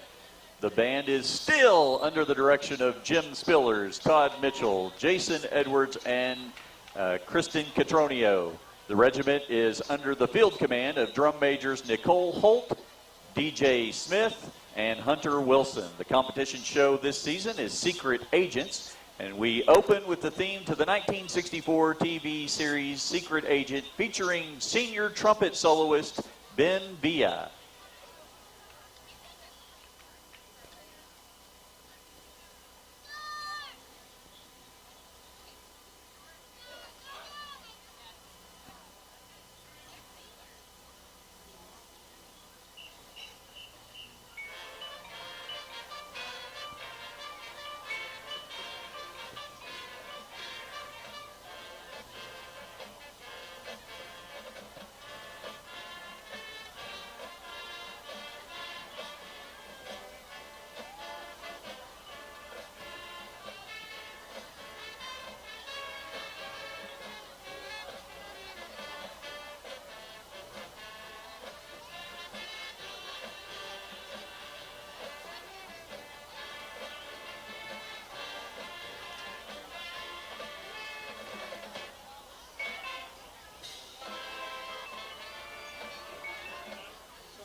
And once again, the drum majors for the Crimson Regiment are Nicole Holt, DJ Smith, and Hunter Wilson. Colored guard captain is Liliana Brocious. Colored guard coaches are Gabriella Rogers and Vesta Profit.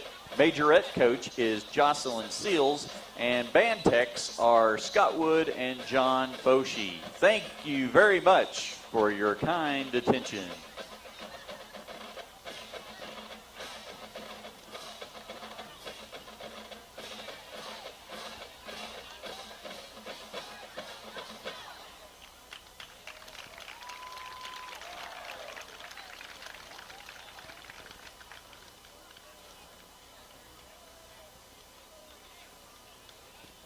And now, welcome to the field, your Farmington High School cheerleaders.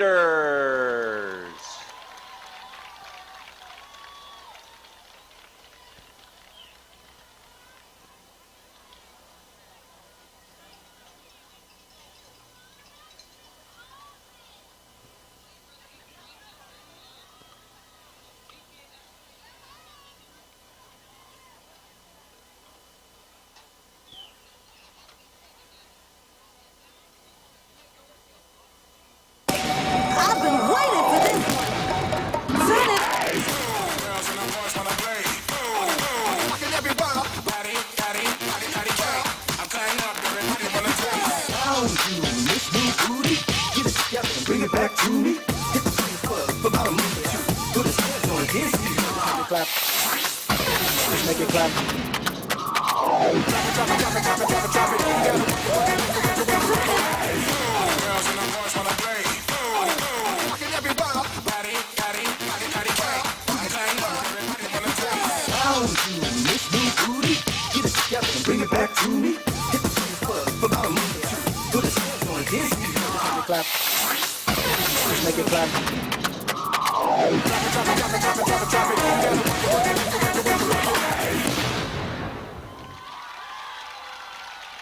And that is your Farmington High School cheerleaders. Have you been saving up for or ready to start thinking about and building your dream home from the ground up? If it is that time for that decision to become a reality for you, wait no longer and reach out to Bauman and Crossnow Construction. Established in 2013, Mike Bauman, alongside with Michael and Lane Crossnow, Bauman and Crossnow Construction specialize in residential custom homes, general contracting, multifamily homes, and other specialized homes as well. Having lived in Northwest Arkansas for a combined 61 years, Bauman and Crossnow Construction are no strangers to the Northwest Arkansas and Farmington areas. They can be reached at www.baumancrossnow.com. Bauman and Crossnow Construction, where your dream home can become a reality, are proud supporters of Farmington Cardinal Athletics. Go Cards! At Farmington High School, we have a vast array of technology, ranging from MacBooks to 3D printers, touchscreens,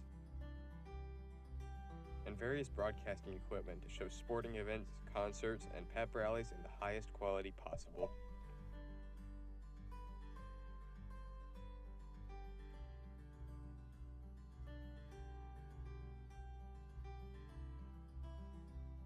Working for you in area businesses, building one dream at a time, helping people and businesses build their futures. Let LRD Construction put your puzzle pieces together for you. Whether it is siding, gutters, or roofing, at LRD Construction, trust is just one of the things we build well. Licensed, bonded, and insured, and located right here in Northwest Arkansas, LRD Construction can make your dreams a reality. They can be reached at 479-750-4422 or on their website, lrdconstruction.com. LRD Construction is a proud supporter of Farmington Cardinal Athletics. Go Cards! Real estate is like football. You want a winning team that knows how to run offense and defense, knows the plays, the competition, how to score, and isn't afraid to get a little dirty. The McNaughton team knows two important things. One, how to help you buy, sell, invest in, and manage real estate. And two, how to cheer on the home team with an awesome tailgate event. For all your real estate needs, visit us at allnwahomes.com. McNaughton, your neighborhood community realtors. Every home has electrical problems. A faulty switch, outdated fixtures, or not enough outlets. Buzz has seen them all. What's your home's problem? Call Buzz Electrical through Wednesday and get $50 off your service call and receive a whole home safety inspection on us.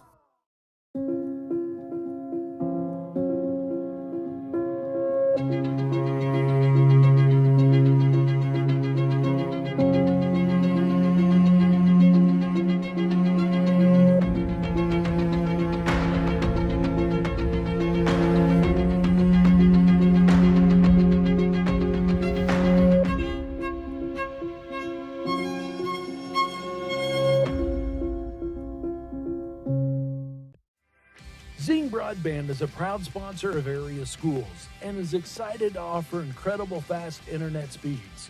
Our students can focus on what really matters, knowing that Zing Broadband can keep up with them. We recognize the hard work and dedication of our students and athletes, and we've built a network to deliver their demand. Zing Broadband proudly serves our local communities and supports all their endeavors.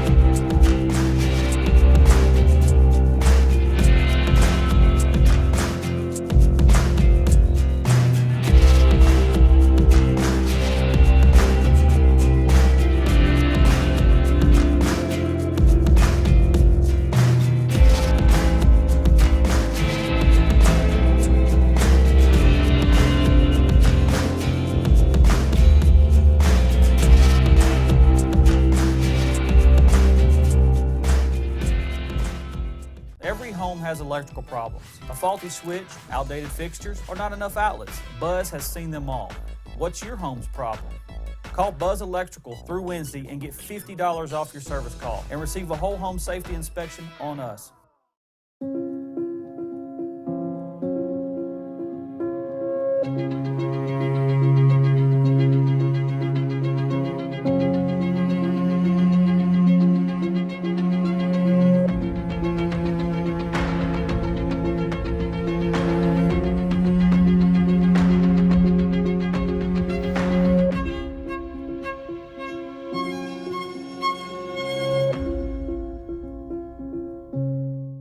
At Farmington High School, we have a vast array of technology, ranging from MacBooks to 3D printers, touchscreens, and various broadcasting equipment to show sporting events, concerts, and pep rallies in the highest quality possible.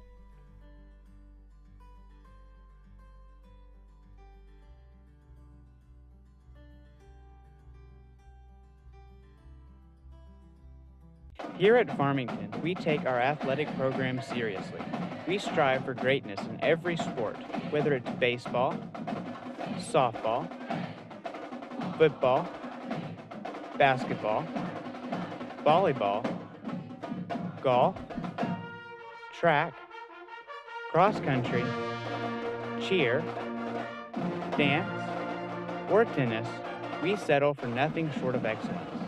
With top-of-the-line facilities and new ones to come, Farmington is a place for all athletes.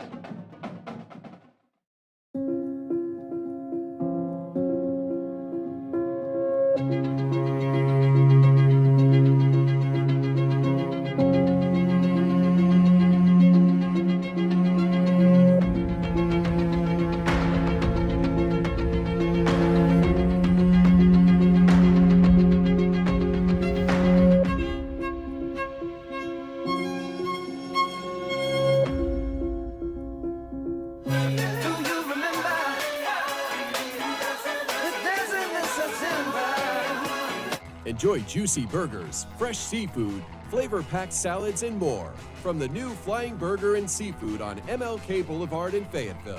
Dine inside or order online and pick up in our fly-through for the big flavors you love. Has it been a while since you've had that clean car feeling? Bring it back in a flash with a stop by your locally owned Speedy Splash Car Wash. Plus, they offer free vacuums. With 9 locations in Northwest Arkansas, there's a Speedy Splash near you. Being helpful is what Arvest Bank is all about. And part of being helpful is listening to our customers, which is why Arvest Go, our mobile app, was recently certified by J.D. Power for providing an outstanding mobile banking experience. You can easily pay friends, securely lock and unlock your cards, plus deposit checks, pay bills, and more. So download Arvest Go today. Arvest Bank, ready to help. Accidents are never planned. But no matter how small, every emergency that involves a child is a big deal. It's everything. That's why we're here. Arkansas Children's Northwest offers the only pediatric emergency room in Northwest Arkansas with fast access, pediatric experts, and kid-sized care. Peace of mind when you need it most. Harton Furniture is conveniently located on Highway 62 between Prairie Grove and Farmington. Terry Harton carries staple brands such as Mayo, Best Chair, Ashley, Restonic, and Vaughn Bassett. Terry has over 20 years of experience in the furniture business, and he works hard to keep a well-stocked inventory, but has many more options available through custom orders. So come by and see Terry Harton at Harton's Furniture for all your furniture needs. He'll treat you right.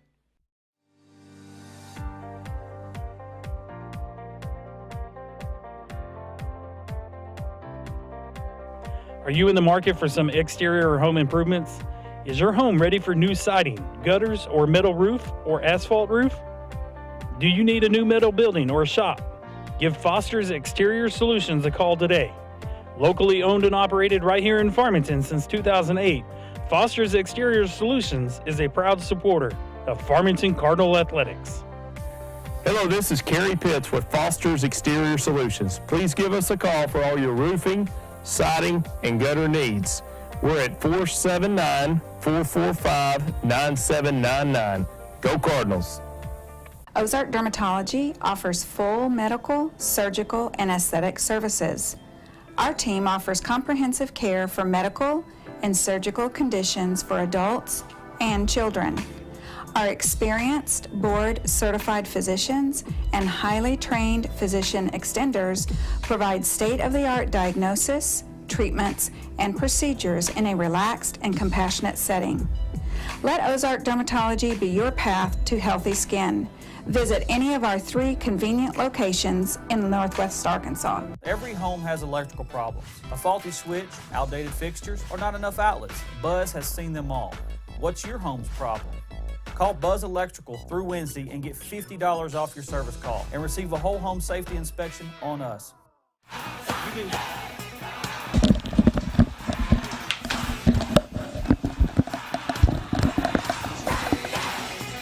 All right, I assume we're live. We're coming back in the second half. There's 46 seconds left to go in the halftime. Both teams have returned to the field.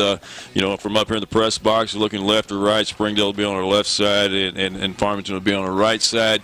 Donned in the black uniforms tonight with the red helmets, and then, of course, Springdale coming in with their gray uniforms, anthracite uniforms with their maroon helmets. All we need is Gerald Williams and Alan Holland up here in the press box with us, Hawks, and it would be a great time letting them just talk about the uniform choices for tonight's game. Why you guys stir up trouble, man? I'm not stirring it up. I'm just telling you. I'm straight up. I'm old school. I've been at this school going on 25 years, 2 years as a volunteer. I can't tell you how many years I actually went to school here. Yep. But the fact of the matter is our colors are red and white. And for as long as I've known, Springdale's been that cardinal in white. So, it's just a little different look. I can remember one time my wife showed up over at the old Allen Holland Field, and we'd done the same thing, worn black out, and she thought that we had loaned the field to P. Ridge. Now, that's mean to say, but you don't know. You drive up to Allen Holland Field or to this new complex right here, and you expect to see the Cardinals in red and white. But, hey, 7-0 Springdale in the first half. Farmington held their own. And, a couple plays go one way or the other, and it could be a whole different situation. If Wansley doesn't run the punt back, the field is flipped, and we're good to go there. Hey, great thing about tonight so far, give hats off to the guys, Brian Dean and everybody that takes care of this broadcast. They've done a great job. We had some hot mics a couple weeks ago here, apparently during the commercials, and Brad Blue thought I said something about him getting fired as AD.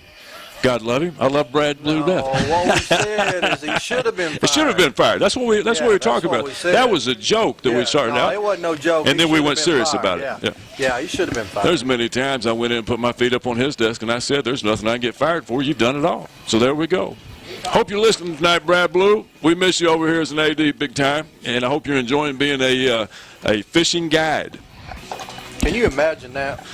I went fishing with Brad one time, and we actually hired a guide, and the funny thing is we caught more fish than they did with the guide. Yeah, I was with y'all on that trip. The only thing we really got was a peanut butter and jelly sandwich. Oh, well.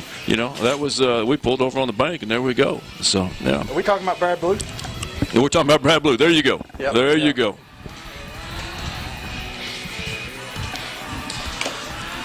So here we go with the customary added minute and a half that you always enjoy. Now listen, I have tried real hard this year not to say anything bad about that.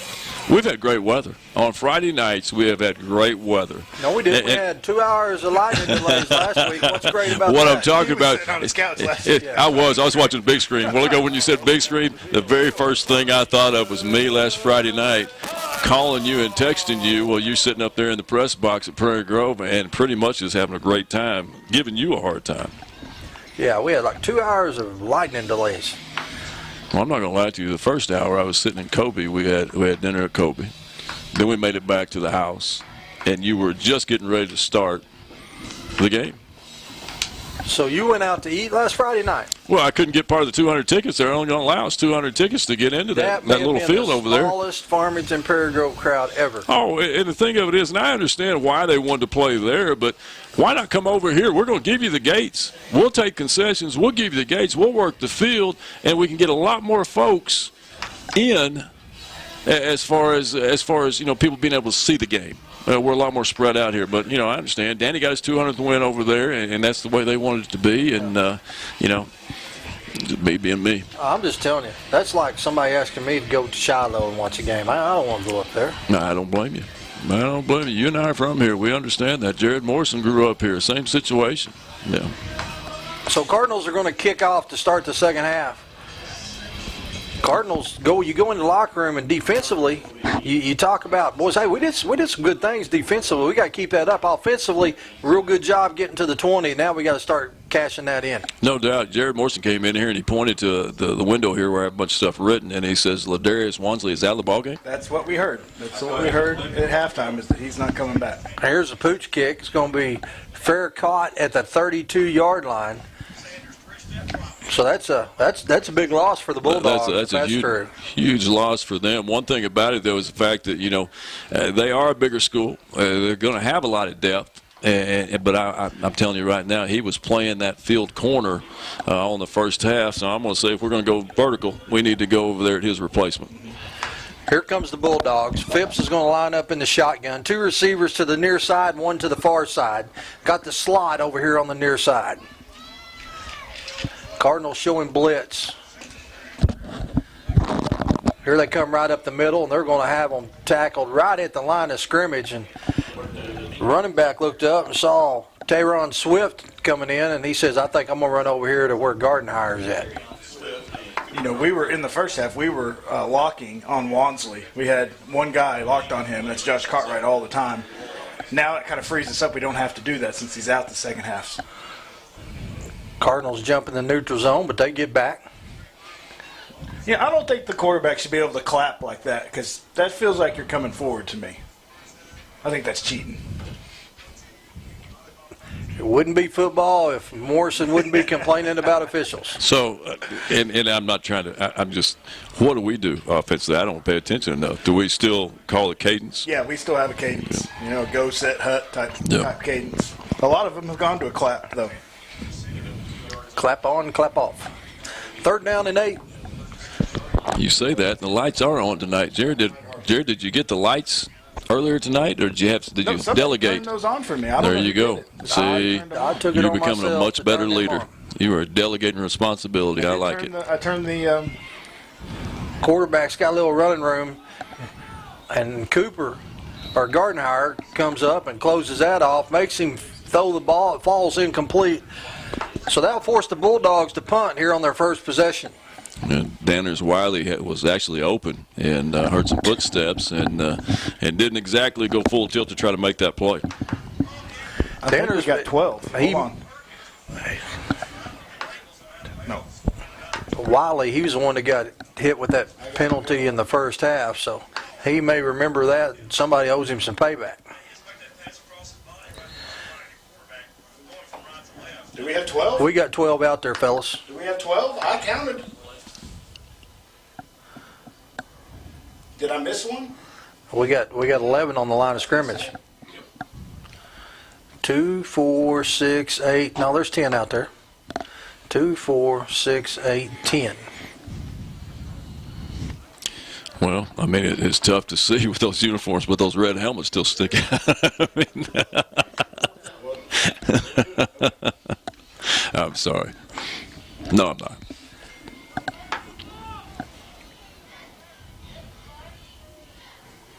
Here comes the pressure right up the middle. Gets the kick away. This time Pickens is going to field it on the run. Trying to get to the corner. It's going to be brought down right at the 40-yard line. Who else? Devon Sparks. It's a good tackle. Good open. That young man's been all over the field tonight, and he's just flying around the field. Pickens looked like we had an opportunity maybe to get up here on the plus side of the field, and Devon just, boys, he covers a lot of ground quick. Coaches were talking at halftime about seeing that number one from Lakeside last year in junior high. I think is he a sophomore this year? Is that what he's listed as? But he's good. Number 1? Yep. No, he's a junior. He's a junior. He's a junior. If they played him last year at Lakeside, It must they have been got 2 some years ago. answering to do. Here comes the handoff to Elsick. Elsick's going to get across the 40 up to the 43, be a pickup of 3. So make it 2nd down and 7 with 10:15 left to go here in the 3rd quarter. You know, Jared, you were in there inside at half, and you know, a lot of people that listen are they want to know what's going on inside the locker room at halftime, the adjustments that are being made. What are some of the things you guys talked about at halftime? I mostly am on the defensive side of the ball. We talked about how to stop that ISO cutback. You know, they're running towards the power back, and then they're cutting it back. So we're talking about doing a weak side crash and bringing that defensive end. Defensively, we talked about our matchups because number 21 was out.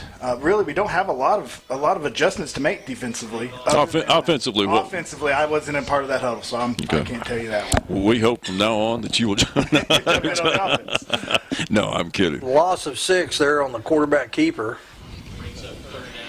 So make it 3rd down and 13. Cartwright's in the shotgun, stacked receivers on both sides. Cartwright goes deep. He's that open. Pass is complete at the 40 to 35, out of bounds at about the 30. They're going to mark it right at the 35-yard line, and that was Chase Brown, the junior tight end. That's Steve Spurrier's favorite play, a little smash route, a little curl up underneath, and then run that post corner with number 2 receiver and get underneath that corner. And Davon Sparks was that young man that we ran underneath. And he put that ball right in the right position, right on the outside shoulder where only Chase Brown could catch it. 1st down and 10. And we moved. Well, we're going to get a false start. It's going to be on Devontae. So we had a slot try to get a little extra head start out there. And Devontae doesn't need to. I mean, he's one of those guys that runs 4.4. He's fast enough. Yeah, I think maybe that play was his, and he thought, okay, we're going to get a touch right here. So make it 1st down and 15. Ball right at the 40-yard line. Cartwright's in the shotgun. Here comes the bubble to Elsick. Elsick cuts it back in, gets across the 40. It's at the 35, down to the 34. And Elsick planted his foot, made the first one miss, and picked up about 6 yards. That's a good job of Chase Brown there at the tight end spot. They really jumped hard outside, and so he just kept washing him and took him all the way sideline, and it gave Elsick a cutback. You know, we were trying to hook that defensive end. Sometimes they jump so hard outside that all you can do is wash them out and let the back cut underneath. 2nd down and 9. 3 receivers are going to go split to the far side. Cartwright, bubble screen to Donovan. Donovan's going to cut back. There's going to be a block in the back. He's trying to come all the way across the field. Elsick gets a block. They're going to call. They're going to throw a flag on that. That's a great block. Elsick used. Now I thought that was a great block, but the one over here where the kid was trying to split the double team right there, we did grab him, and I understand that. But that right there, that's just football. Use his hands.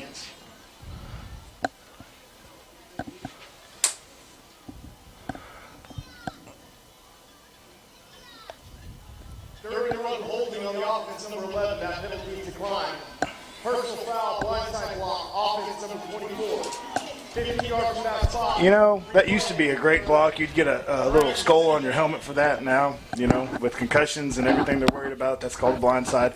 You know, you're supposed to lead with your hands, and that looks like what he did, but, you know, that's hard to tell a kid they did something wrong there. I used to enjoy those. Yeah. That was a lot of fun. Catch somebody not looking. Practices were great when you allowed that. Basically, I mean, that's, they say now you're supposed to just kind of stand there and screen them off. yeah. Now we're playing hoops out here on the football field. So here we go with a quarterback draw. Get it back up to about the 50. That's going to make it 3rd down and 25. You trying to get me fired up. I'm not going to say. I said something about basketball, looked right at him, and he never moved. I mean, the facial expression, all he could talk about was a quarterback draw, which I think he's fallen in love with that play. Let me tell you something. Here we go. Even in basketball, you got to hit somebody 5 times. Well, and here's the situation. I think in basketball, you probably are going to belly up on somebody a little bit tougher than some of these calls that are being made as far as that situation right there. That was a lot of fun. That was a good-looking hit. And now we can't do that. 3rd down and 25. Cartwright flushed out of the pocket. That pass is picked off. He did get intercepted by somebody. Yeah. 15, I believe. That pass was tipped by 2 and then picked off the deflection at the 34-yard line. Jared, I was going to ask you again, and I hate to keep kind of beating a dead horse here. Why is Terrion Swift not playing offense tonight? I mean, we're in the second half right here once again. He's coming back in defensively, and I understand trying to save him. I had the opportunity to walk in the hallway over here at the high school the other day, and he's walking down the other side. I was giving him a hard time. He's a big kid. And he can run, and he loves contact. I really don't know, Coach. I wish I could give you a straight answer on that, but I really don't know. First down and 10, and here comes the quarterback student body to the near side, and it's going to be brought down right at the 39. Swift getting up off the pile along with Jay, and also is, I believe, James Payne, the senior, is in on the tackle also. You know, every offense now seems like they kind of fall in love with that because of the numbers, because that's that one ball carrier that you can't account for with the blocking scheme. Gardenhire on the blitz. He's picked up, but he's still in on the tackle, and he's going to get him for about a half a yard. It's Cooper along with Matthews.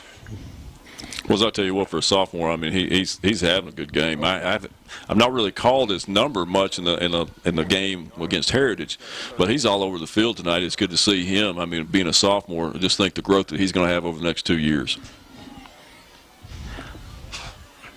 Third down and 3. Phipps looking to the Springdale side to get the play. Bulldogs up 7-0. Fake the handoff.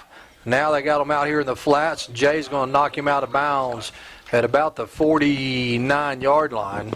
Nick Thompson's first time we've called his name tonight. He a little slide just kind of works his out, blocks down, reverses out, a little out pattern right there, a good naked bootleg, and there was nobody there. Easy first down for Springdale Bulldogs. Well, he's a tough tackle. When you look at Springdale's roster, he weighs 2,010 pounds. Moves well for a tonner. First down and 10 at the 48. Handoff will be met immediately. And Jay coming up from the secondary position, along with. Well, that was everybody on the defense except for the three secondary players at the time. You know, it's funny, Jared. I mean, all the stuff that you see on the information they give us prior to the game, you never really. I mean, you look at names and you look at weights, but you just kind of scan it all. Mm-hmm. But Ox, he's the one that's going to pick that up to see that number 43, Nick Thompson, is listed at 5'11", 2,010 pounds. Hey, boys, I want to be. When I tell. Worried about playing. You know, this is the reason I love Friday nights anymore. Now that I'm not coaching football, I love hanging out with you guys and to hang out and listen to you. That is. I want to make sure that I get it right. He's 5'11". He's a junior. He weighs 2,010 pounds. Can you imagine if he squats just half his body weight? Bench press half your body weight, Coach. Can you bench press half your body weight? Is Saban up here watching him tonight? Is he someplace around watching him? I'm sure he is. Eating all his meals over at Susan. Yeah. 2,010 pounds. He moves well, though. Second down and 11. They have an injured Bulldog. They're helping him off the field. You know, that play right there that we just stopped for a loss is the same play they ran 3 times in a row and almost, ended up scoring down here in the end zone earlier. Well, boys, we got 2 receivers on the far side. We need some help over there. Are we missing somebody? No, we're defensive. Here comes Cooper Gardenhire on the blitz, and they run the screen, and you got one non-believer. That's Ingram. That's William Ingram. The junior. He says, hey, this running back standing here in front of me, there's something going on. This is his first game. First game he's got to play. He's been out for the last couple of weeks, and he was excited today before the game. He was dancing around. He's happy to be back. Great play there. So make it 3rd down and 14. Brings up 3rd down and 14 for the Bulldogs.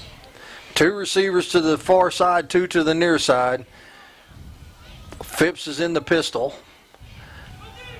Straight drop, and here he's going to get brought. Oh, I thought he was going to get brought down from behind. But he chased out of the pocket And finally brought down, coming in on the tackle, number 29, Aiden Robinson, the senior, along with, I believe, Caleb Matthews. Good defensive stand. They're bringing on the punt team. You know, Jared, when you were talking about that with Ingram, I mean, how much fun would it be, boys, to go ahead and go back to the old wishbone for a couple plays and have brothers Ingram and Swift in there? Yeah. I mean, how much fun would that be? That's illegal. Bring that up in the coaches' meeting tomorrow, will you, Jared? I will. I think that's a good idea. Brothers Ingram and Terrion. Oh, look at here. It's about time. Got a little shift on. Here comes Jay. Once again. Oh, he may have got a little piece of it. He touched that one and forced it out over here. Let's see, they're going to, he's at the 40, the 42, 43-yard line. So that is going to be a 9-yard punt. 9-yard punt, and we didn't get a single yard of return, Coach. Well, I mean, he kicked it up here in the first row of the bleachers. If you was even paying attention. I don't think Jacob J got a piece of that, but he definitely. I think he got. I think he got a piece of it. I think it's 2-1. I think he got a piece of it, even though Morrison, he's the only one up here not wearing glasses. Yeah, that's just what they're telling me on the headset. Elsick gets back to the line of scrimmage, make it 2nd down and 10. 4:15 left to go in the third quarter. Boys, we just need to keep it close. Keep it close and break one right here. Let's go vertical. Let's.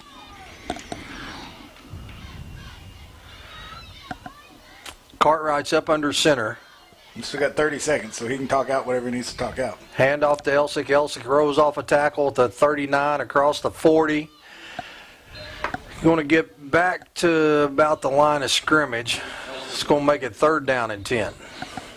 I guess what I was getting at, Jared, as far as talking offensive, I mean, did they see the bubble that we had talked about, you know, where they're playing a 2 technique and a head up on the guard and head up on the tight end with a linebacker trying to take care of 2 gaps? Yes, I do. Yeah, I think, and that's why you're going to see a little bit more tight end, I think, in the second half. We're coming right here. Here we go, right here.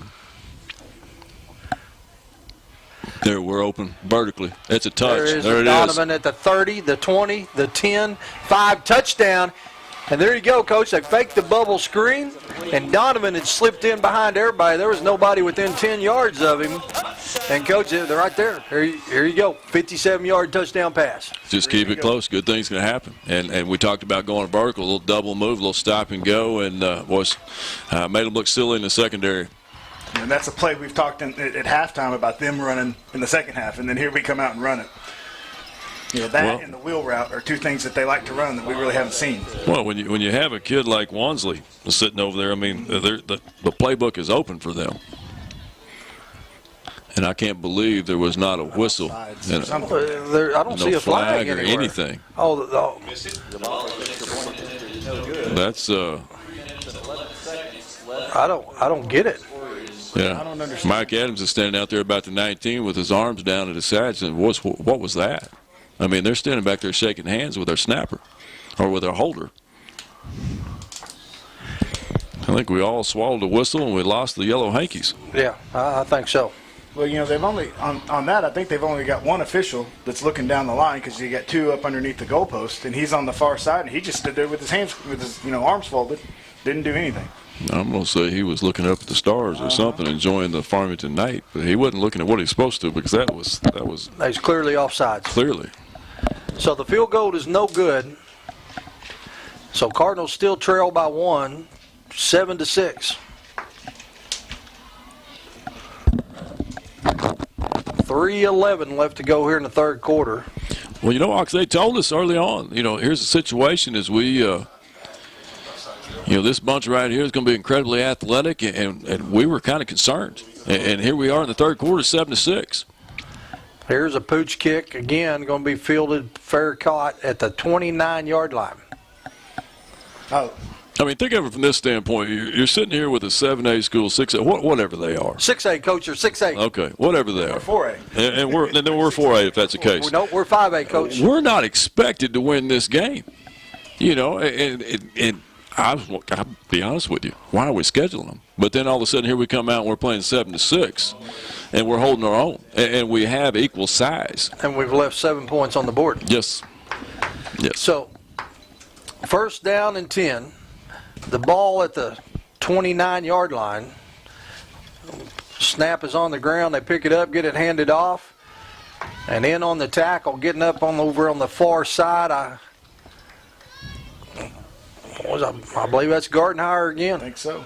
They got strung out by the defensive line, and then Gardenhire came over the top, ripped underneath the block. Well, Caleb Matthews defeated the block and kind of held him up, and then, of course, like a good lineman doing what he's supposed to do, hold him up until the linebacker finishes him off, and that's exactly what happened. Second down and 11.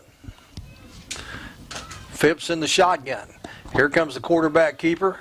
Cuts it back inside. This time he's not going to have quite the success as he's going to get across the 30. And getting up off the pile is a host of Cardinals. Tavon Swift, along with Matthews and who else? You're talking James Payne. You're talking about the wheel route and the smash route and the double moves, and really there hadn't been a whole lot of creativity as far as what Springdale has done. Yeah. Third down and 8. 2 minutes left to go here in the third quarter. Cardinals show blitz off near side. That pass is complete, and he's going to be short of the first down by about a yard, maybe a half. Well, so let me tell you, the ball was in the air, and our secondary did a great job of planting that foot and coming back to that receiver and kept them from getting a first down. Big play here for the Cardinals. It's fourth down. Remember last time they went for it, they didn't make it. Play clock is down to 19. Unbelievable.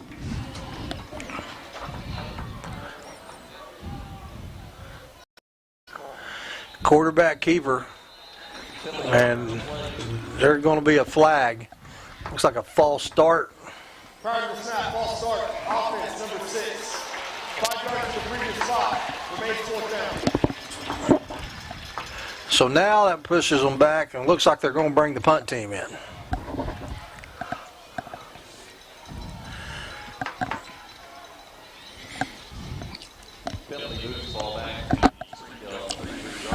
I'm lost. The way things used to be done back, and now the way we're calling plays on both. I mean, it's.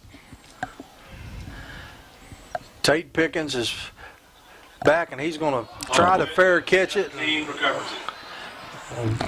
Loses it, and that is recovered by Gonzalez. Cardinal Gonzalez made the play, and that was going to be a tough catch on Tate, and he slipped as he was fielding the ball, and it went forward and right into the hands of Ricardo.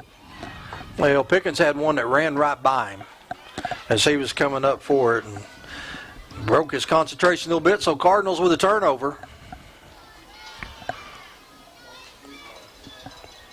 Well, I believe that's the third turnover of the night for the Cardinals. 2 interceptions, a fumble,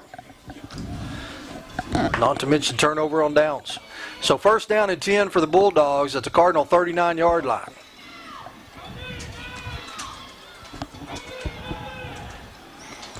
They're going to try to go deep, and they overthrow as they had got behind our defender.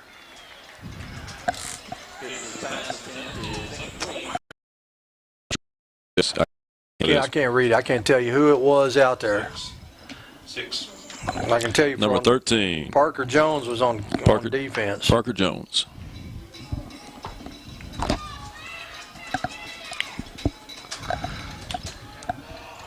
Phipps. Once again in the pistol, handoff up the middle, and there to meet him pretty quick is number 34, Hayden Cox. Be a pickup of about 3, make it third down and 7.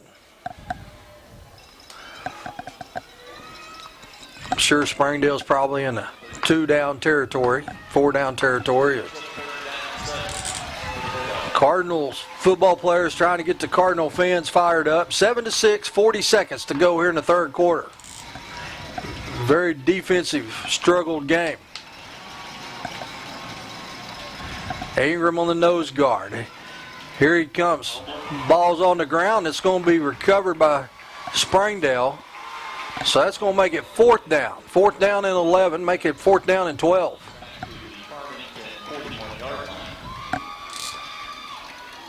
So, Coach, you got takes a little time to run that route. Do you send some go-getters now? But you're going to have a break between quarters to talk about it. But well, I mean, I'm trying to put myself in the shoes of Zach Clark and his staff over there, and you've got a 7-6 lead.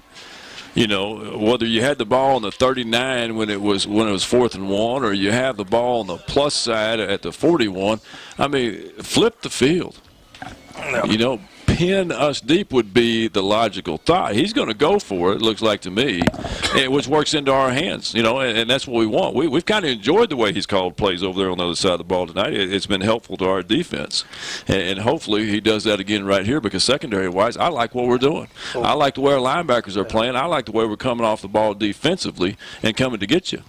The only thing that worries me right here is maybe some kind of a screen that we haven't seen yet tonight, and I'm sure that's what Coach Harper's talking about. We're going to have a non-believer sitting there in the middle, just like what we had earlier as far as the screen game goes. 4th down and 12. It takes a little bit to run that 13-yard route. I like the fact you bring more than what they can block. There's no doubt. We got to be careful here. If they like the tight end screen, they haven't run it yet tonight. But if they have a tight end, we got to be looking for that tight end screen. So both teams back out on the field. Been a great ball game. Fun to watch. If you love defense, it's been a good game. 7-6. Cardinals missed an extra point. They've also missed 2 field goals. They brought their punt unit on, and that surprises me.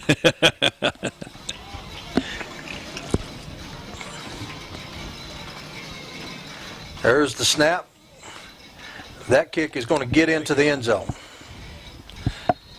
Goes out of the back of the end zone. So, net 22 yards, Coach. Net 22, and that's the first time he really got his foot into it tonight, and that's good for us. We'll get the ball on the 20. You know, down by a point, 11:55 to go in the 4th quarter. Well, we're hanging right in there. We just need to, you know, let's get back to what we were doing earlier with Elsick. Let's find that bubble. Let's run those powers. Let's run those ISOs, and maybe come back with a little misdirection, and then maybe if we feel good about it, a little misdirection pass. 2 receivers split to the near side, tight end on this side along with a receiver. Donovan goes in motion. Fake the handoff to Elsick. That's a busted play. Just trying to. I heard a whistle. Did you guys hear a whistle? It may have been. I don't know. He turned to hand it off and nobody was here.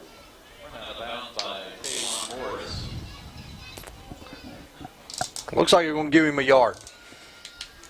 Not really sure what happened there. It looked like I thought I heard a whistle over the headsets, but who knows?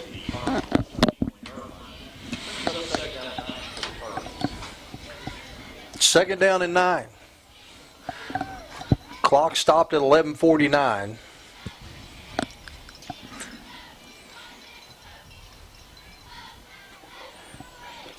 Pass is complete to the tight end as they hit Chase Brown out across the 25 to the 27. That's a dangerous pass. It was. He threaded the needle right over the top of the underneath defender and outside backer, and you know, good catch. Picked up good yardage right there and made that, you know, the third and 3, 3rd and 4. Yeah, 3rd down and 3. The ball's at the 27. Yeah. 11:43 to go here in the ball game. Cardinals at their own 27-yard line. Cartwright's up under center. Pickens comes in motion to the near side. Handoff to Elsick. Elsick across the 30. The 35 lowers his shoulder. It's a great block by Tate Pickens. Kicking out and Elsick cutting up underneath it. Ox, you know, I wish we had that teleprompter now, because they were in a 6 with their defensive end, and they slid him down to a 5, and now you got a stacked backer. I mean, that was easy. That was easy, and all of a sudden this backer goes over the top, and once again we did what Jared said a while ago. We watched him, and there was no one all the way to the corner. 1st down and 10, pickup of 10 there. Makes Cardinals got the ball at the 37. What's the old saying? You play. Cartwright tries to get in behind the block of Elsick. He's going to get back to the 35. 36. They're going to give him the 36. It'll be a loss of a yard. You know, all night long, the reason I like the power is because they're playing that 6, and he's working that outside wingtip, trying to stay, you know, with that left hand, trying to stay out there, and then we kick him. It's an easy block, and we get a power. But that time, there wasn't even a defensive end to block. No, it gives you angles with your tight end to come down on that near backer. You can double team the 2 technique with the guard and the well, basically the guard. The guard has the angles there. The guard and the tackle. Yeah, head up or inside space is what Alan Holland always said. Run the power. 2 receivers split on either side. Cartwright out of the shotgun. steps up in the pocket. Now he Got goes him. deep. And that pass is off the fingers of Hummel at the 16-yard line. But the good thing about that is you're stretching them vertically, We did. just like we talked about earlier. Well, he split the safeties, and we were going vertical on both sides. Split the safeties, and he was wide open. And right there at the end of the first half, we talked about that. So yeah, that's a good play call. Just off the fingertips. And that's a good job by Ian with his feet in the pocket, working up, finding an open receiver, getting the pass off, and like we said, stretching him vertically. He looks as good tonight as any time I've seen him. Yeah. I was going to ask you earlier coming out of halftime. What about Tate Sutton a little bit here in the second half with maybe that read option and why Ian's playing a great game. Yeah, he is. Cartwright back in the shotgun. That pass is caught. He caught it. It got through the defender and another receiver, and Pickens caught it at the 49-yard line, sliding down. That's a first down. We had something wrong because we shouldn't have two receivers that close to each other. Elliott Thompson, it goes through his hands. It goes through the defender's hands, and there's Tate Pickens sitting there on one knee making a great play, great catch. So first down and 10 at the Cardinal 49-yard line. Cardinals converting long third down there. 10:25 to go in the ball game. Donovan's going to come split to the near side. No safety help over the top. Boy, it'd be a good time to go deep right here. Hand off to Elsick. Elsick trying to get to the corner. Plants his foot and loses his footing. Going to lose a yard. Well, Jerry, you can see how they're really playing like a Tampa 2. That safety is coming out of the middle of the field anytime he reads a down block by that tight end. And you can take advantage of that just like people, that's the reason Miami went away from that. And, that safety right there coming out of the middle of the field, now all of a sudden maybe you run a backside post or you run that little dig route underneath. There's nobody there. Get a good fake. Second down and 11. Pass. Power pass. Yes. Got to sell the fake. Bring him on up. Let that tight end block down, and let's run the backside.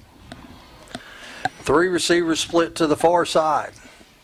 Handoff. Here comes the counter to Elsick. He's going to get hit right at the line of scrimmage. Make it third down and 11 again. Yeah, not very good job there by the offensive line of picking up their blocks on counter. We had some people slip through. Didn't block back very well. It's tough to run misdirection when they're sitting in the backfield with us. Third down. Cardinals just picked up a big third down a second ago. Let's see what they dial up here. Cartwright's going to go up under center. Tight ends on this side. Here comes Donovan in motion. They fake the counter. That pass is through the receiver's hands at the 39-yard line. Tried to hit Pickens again. So it makes it fourth down and 11. Cardinals are going to punt and try to pin them deep. That's a good play. He's right on the sticks. Going to be a first down. It's a pretty good throw. Just weren't able to finish it. And Ian's doing a much better job than what we've seen as far as especially running that bootleg, getting that depth to where he can bring those shoulders back around to make that throw. He's looked good. I'd like to see him rolling out to the right a couple times instead of to his left. But, yeah, that's young man's playing a good ball game. Sutton's in to punt. Good snap. Gets the kickoff. Fair catch signaled at the 22. Make it the 23. So that's where Springdale will take over, up by 1. 8:47 left to go in the game. And, Coach, defense has been playing well. If we can get a hold here, a chance you get the ball back, fairly decent field position. Well, like a couple of weeks ago when we played Heritage, it was a special teams game. It was the scoring opportunities by our defense, things that we created. And right now it's falling on the shoulders of the defense. Let's create a turnover. Let's, scoop and score. Give us a pick six. We talked about William Ingram's first game, and William Ingram's down on the sideline cramping. Oh, no. Those first game issues that we've all got, everybody else has already made it through. Too much celebration. Yeah. There's that tight end. Oh, bubble screen. And he fumbled. And that's they got to give. Oh, no. I thought he made a football move after he like he caught it and tried to cut behind the block. Boys, I want to see the replay on that Ox. Ooh. That's the call you usually get at home. Apparently, the food pregame meal for the officials wasn't what we had up here in the press box. Because Tony Sashery's in that jambalaya. Second down and 10. Handoff up the middle is going to get across the 23 to the 24. Cardinals do a pretty good job halting that. Hayden Cox gets up off the bottom along with Joshua Ingram. You know, dude, I can't believe they continually run to their offensive right. It must be the fact that they really like what their guard and tackle can do, but they're running into the strength of our defense. And our defensive line, all three of them, are doing a good job of staying on the line of scrimmage and working horizontally and not running up the field and creating big lanes. Right. Staying on the line of scrimmage. And that's what Springdale lives on because of the zone principle that they have right there with their zone blocking scheme. I think I said Joshua. It's Josiah Ingram in on that stop there. So third down. Quarterback's going to try to go deep, and that pass is almost picked off as the Corey Thomas come in front of it, tipped it, and Jay come on the backside of it and just couldn't quite pull it in. So Cardinal defense holds. 4th down and 10. And now Pickens comes out and gets a chance to return a punt. Well, as I'm telling you, I mean, as far as the way we're playing defensively tonight, very impressive. That right there, great coverage underneath and over the top. Yeah, defensively, we've had a great ball game. It sure has. 7:50 to go in the game. Cardinals just about get there again. This is going to bounce and the 40, the 35, and go out of bounds. They're going to mark it at the 26-yard line, 27-yard line. So with 7:43, Cardinals are going to be at their own 27-yard line, Coach. And they flipped the field on us. Yeah, exactly what I was thinking. Just what we were talking about earlier, flipping the field. Oh. And you know that, and you want to say you've got a fair catch that ball, and I understand the fact that the one prior to was a tough catch, and when we put it on the turf, but that one was going to be tough again. I mean, the way that ball was going to, you can't. That was just too tough to go for. Stacked receivers. We're still not getting them. Get the pass to Donovan, and Donovan's going to get out of bounds up across the 30 to about the 34-yard line. Well, that'll be a pickup of 7. Coach, we run those stacked receivers, and there's really not much help over the top. No, there's not. I mean, you take some speed that we have, like with Devontae, and you know the stop and go route that we already had. You know they're going to be over the top a lot. I mean, we can hit them underneath. 5 yards at a time. Hand off to Elsick. He's going to get across the 35 up to the 38.5-yard line. That's enough for a first down, so that'll move the sticks. With 7:33 left to go here in the ball game. Just keep moving it down the field. Just keep leaning on them. But they're not as quick back to the defensive line of scrimmage as they were earlier. And you know, early in the season. Probably still not in great playing shape. Donovan goes in motion. Cartwright here fakes the counter. Delsick now he's rolling out to the far side. And you know what? We may get away with one. Yep. No, they threw the flag there. Yeah, I saw it. He definitely was across. He was across the line of scrimmage when he threw that pass. That's a good call by the white hat. He went and checked exactly where he marked where he threw it and went and stood there and looked, and he was right.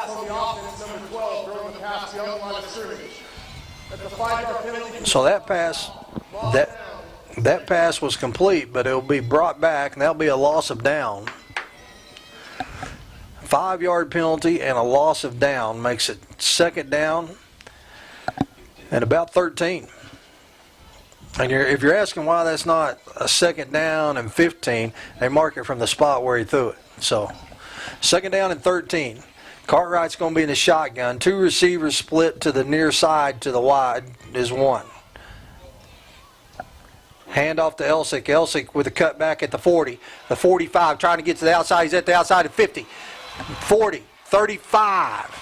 They're going to mark him out of bounds. So he stepped out at the 36, 35-yard line. 2 great cuts there by Elsick. The first one to get past the first stage, and then when he got back into the secondary, perfect job cutting off his blocker. They've got an injured player. I don't think he's injured. I think it's a cramp situation. It looks like they're already grabbing that foot and pulling it up. So, Coach, we talked about it before the game. It's a beautiful night. It's not hot out here tonight, but both teams defensively, their defense has been on the field so much tonight. And of course, Springdale's, they've got some kids that are playing both ways, and it doesn't matter, Coach. That's tough. It's just tough to do. It is. It's tough to play both ways, but I mean, as a competitor, as a player, you want to be out there as much as possible. And early in the season, it's like we talked about earlier. With the way this situation has been this year, some of these young men are just having to play themselves into shape. Yeah. First down and 10 at the 35. It's a different ballgame from whenever you played. I mean, back in those days, everybody, you had maybe 15 guys that played a lot.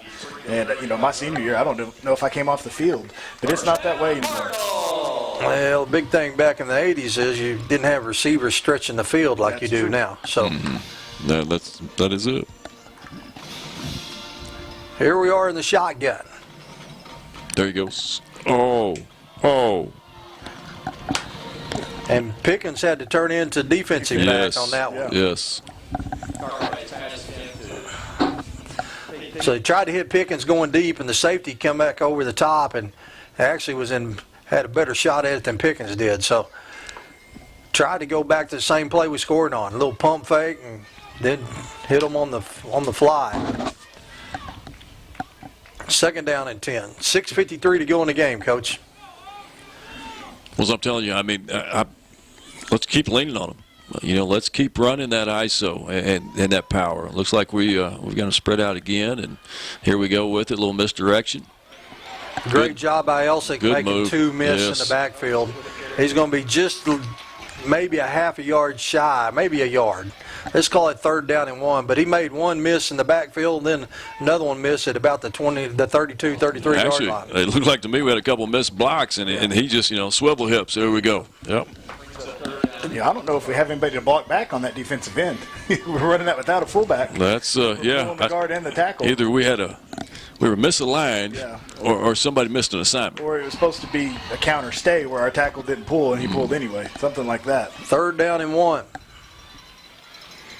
Hand off to Elsick. He's inside the 25, down to the 24. That'll be enough to move the sticks. You're calling that a power, and we're running that back in the old days, I mean, in between the snapper and the guard.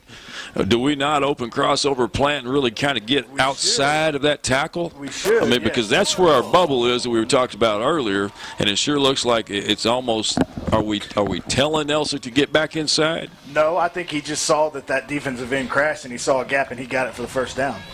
Open. He's open. Here's the pass. Touchdown. Donovan. Great job there. Great presence in the pocket by Cartwright.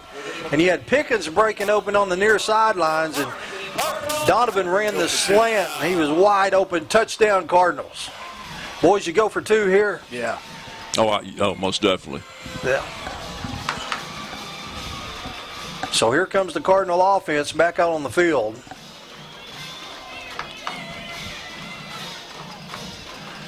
Call that slant.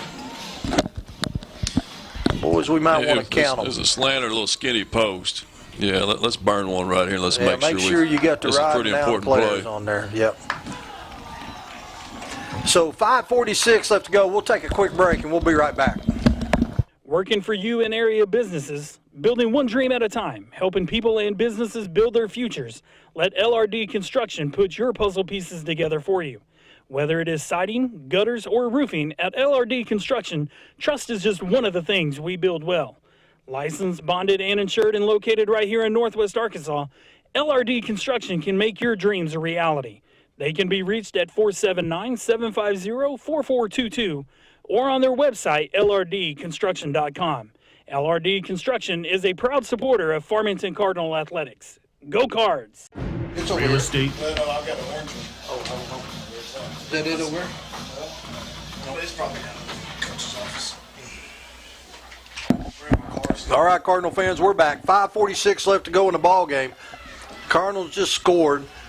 Burned a timeout here to get their 2-point play in. This is a big 2-point play right here, Coach Morrison. It is. That's what makes it a 2-score ball game.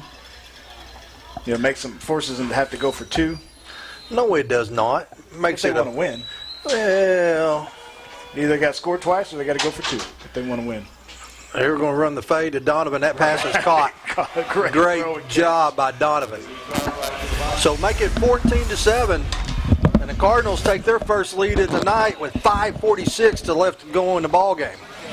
Just like you talked about earlier, Jared. I mean, we threw a smash route earlier, and threw it to the only place where we could catch it. Defense had nothing to do with it. In that situation right there, I mean, great spatial awareness, great body control by Devontae, and once again, in through the ball to where only we could catch it. Yeah, Morrison, here's something you'd appreciate.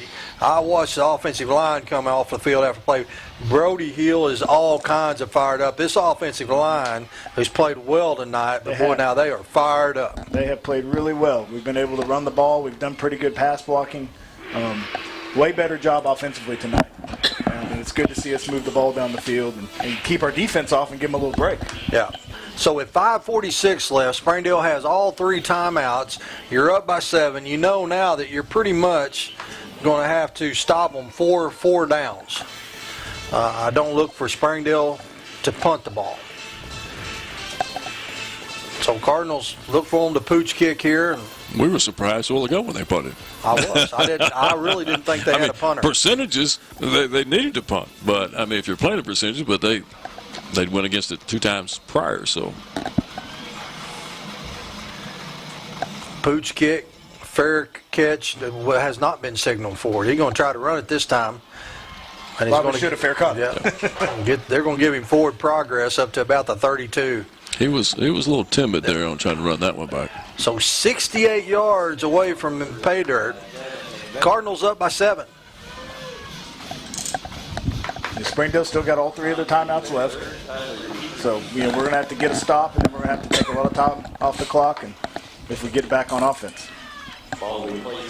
Here comes the Bulldogs. Phipps is going to line up probably in the shotgun or the pistol. He's lined up in the pistol most of the night. Dominguez right behind him. 2 receivers to the near side, 2 to the far. Pass is complete just over the stretched hands of Cooper Gardenhire. That's going to be enough for be real close to a first down. They're going to stop the clock. And it looks like they're going to say it's a first down.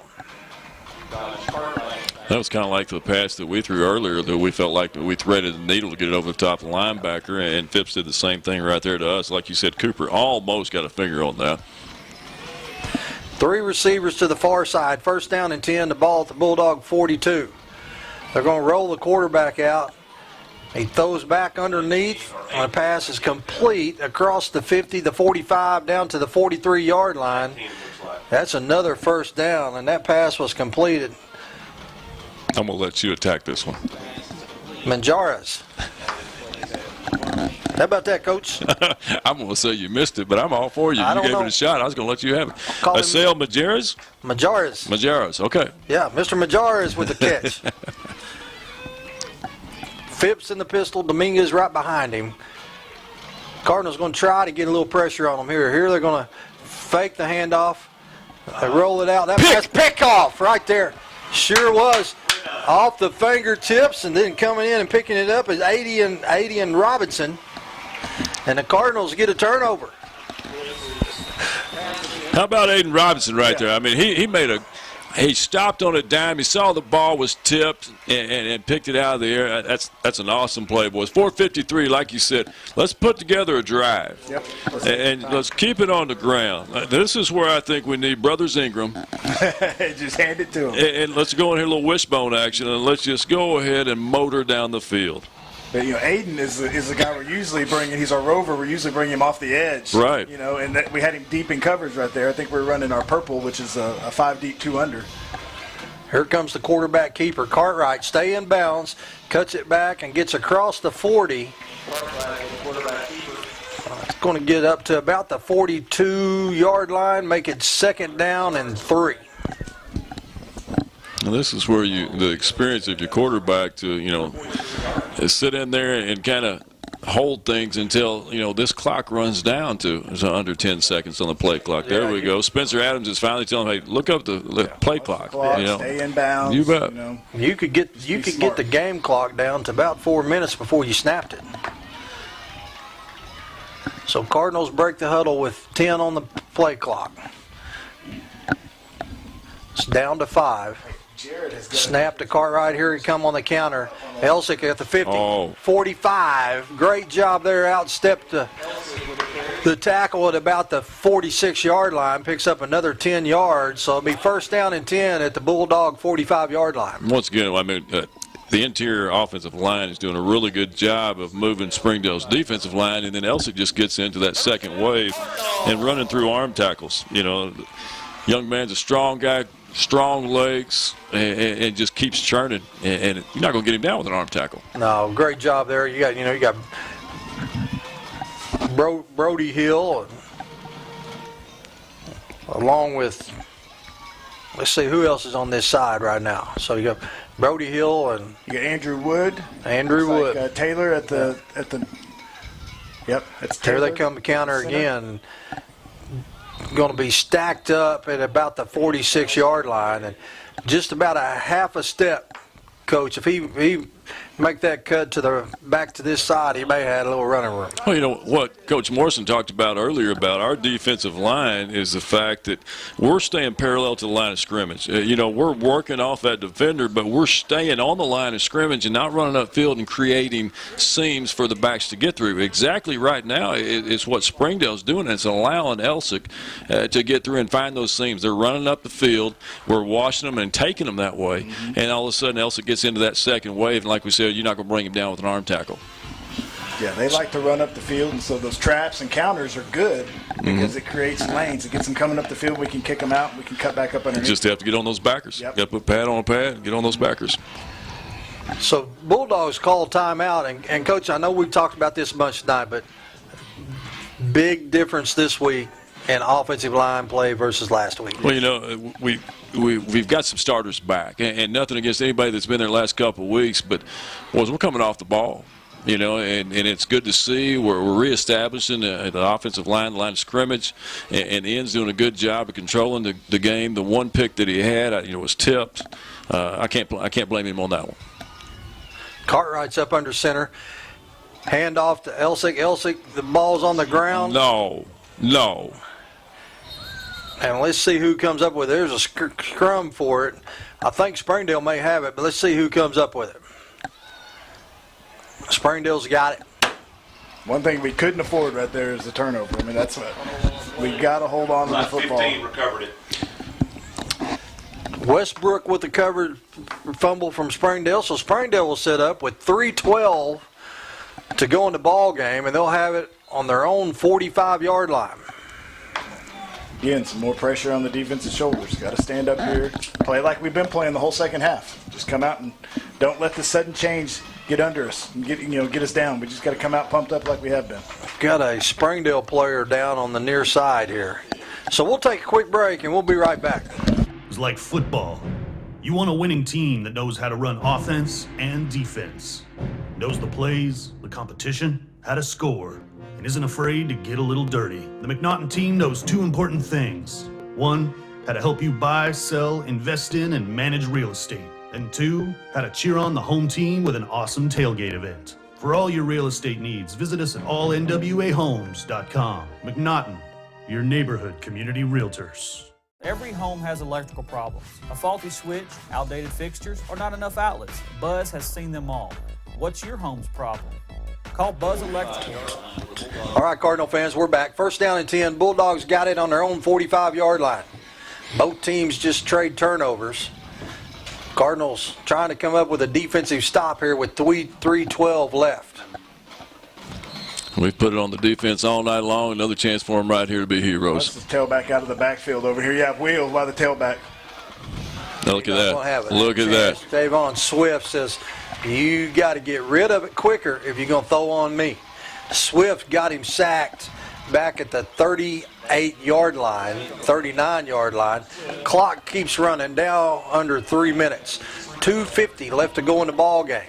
They tried to sneak the tailback out of the backfield and run the wheel up our sideline here, but we sniffed it out, and it didn't matter because he didn't have time to throw it anyway. Swift, Ingram, along with Matthews across the front. Here they don't get out of bounds. We like it. Not get out of bounds. That plays clock keeps on running. James Payne did a good job of bumping that inside receiver into our safety, slowing him down just a little bit, and then getting off on the outside receiver who was running the little stop. So Looks like as Bowman caught the ball right on the sidelines, Coach, and he didn't get out of bounds. So the clock keeps running. Another situation where a young man, understanding the game. 3rd down and 6. Here comes the blitz from the far side. That pass is complete, and that's going to be enough for a first down. Now stop the clock while they move the chains with 1:56. Gavin McVeigh on the reception. Ball's at the 40-yard line.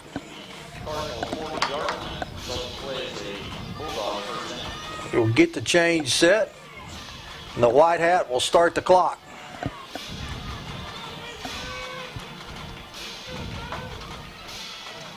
We're locking here on 81. That's who they're wanting to throw it to. Cardinals got pressure from the backside, and they got it. Good job there coming in from the backside with James Payne, and then helping him clean up, I believe it was Hayden Cox. And that forces them to use a timeout whenever we get a sack like that. So they'll take it to minute 35, take them down to 1 timeout. Coach, we'll keep it right here with it. You got the ball at the 42-yard line. Your Cardinals holding on to a 7-point lead. Now on the defensive side, what do you look for, Coach? I mean, they're trying to stretch us vertically. The only thing they've had tonight is that situation, and their primary threat is over on the sideline, who hadn't played in the second half, and we're doing a much better job. Now we match up with them a little more equally as far as athletic ability and the fact that we have probably the same amount of speed, if not, a little bit more. The one young man we don't see out there for Springdale offensively is the one that we've called all night long is Davon Sparks. And I don't know if he plays any offense, but boys, let me tell you, he's got some wheels, and we just haven't seen anybody else out there in the receiver position that has the wheels that Wansley had, or their defensive back, Davon Sparks. No, but now that we're, they're in a situation where they're going to have to start passing it, we can bring an extra safety in, get rid of a linebacker, and we get some faster defensive linemen in there to get a rush. We can do some things to try to hurt them because we know what they're trying to do. Cardinals rush 3, and Coach, Springdale may have got a whole little away with a little hold, but makes it 3rd down and 12, and that worries me when you give him that much time. Now you're defending on Secretary. They had a player open. They just missed. It just wasn't a good pass. Well, normally you call a dig like 10 yards or a drag, up there 6, and these guys went about 16, and the secondary was over the top, and he planted that right foot and came underneath their safeties, and he was open, but we did have somebody over the top of him. Yeah. 3rd down and 12, a buck 30. Down here on this end with 81 and 6 down here. Here we come on the blitz. That pass is complete. And breaks 1 tackle, shanks another one, trying to get out of bounds. He's not going to make it, but he's going to have enough for a first down. They'll stop the clock while they move the chains. Kaylon Morris there on the reception, and he's pretty shifty. Did a good job of making us miss there in the secondary.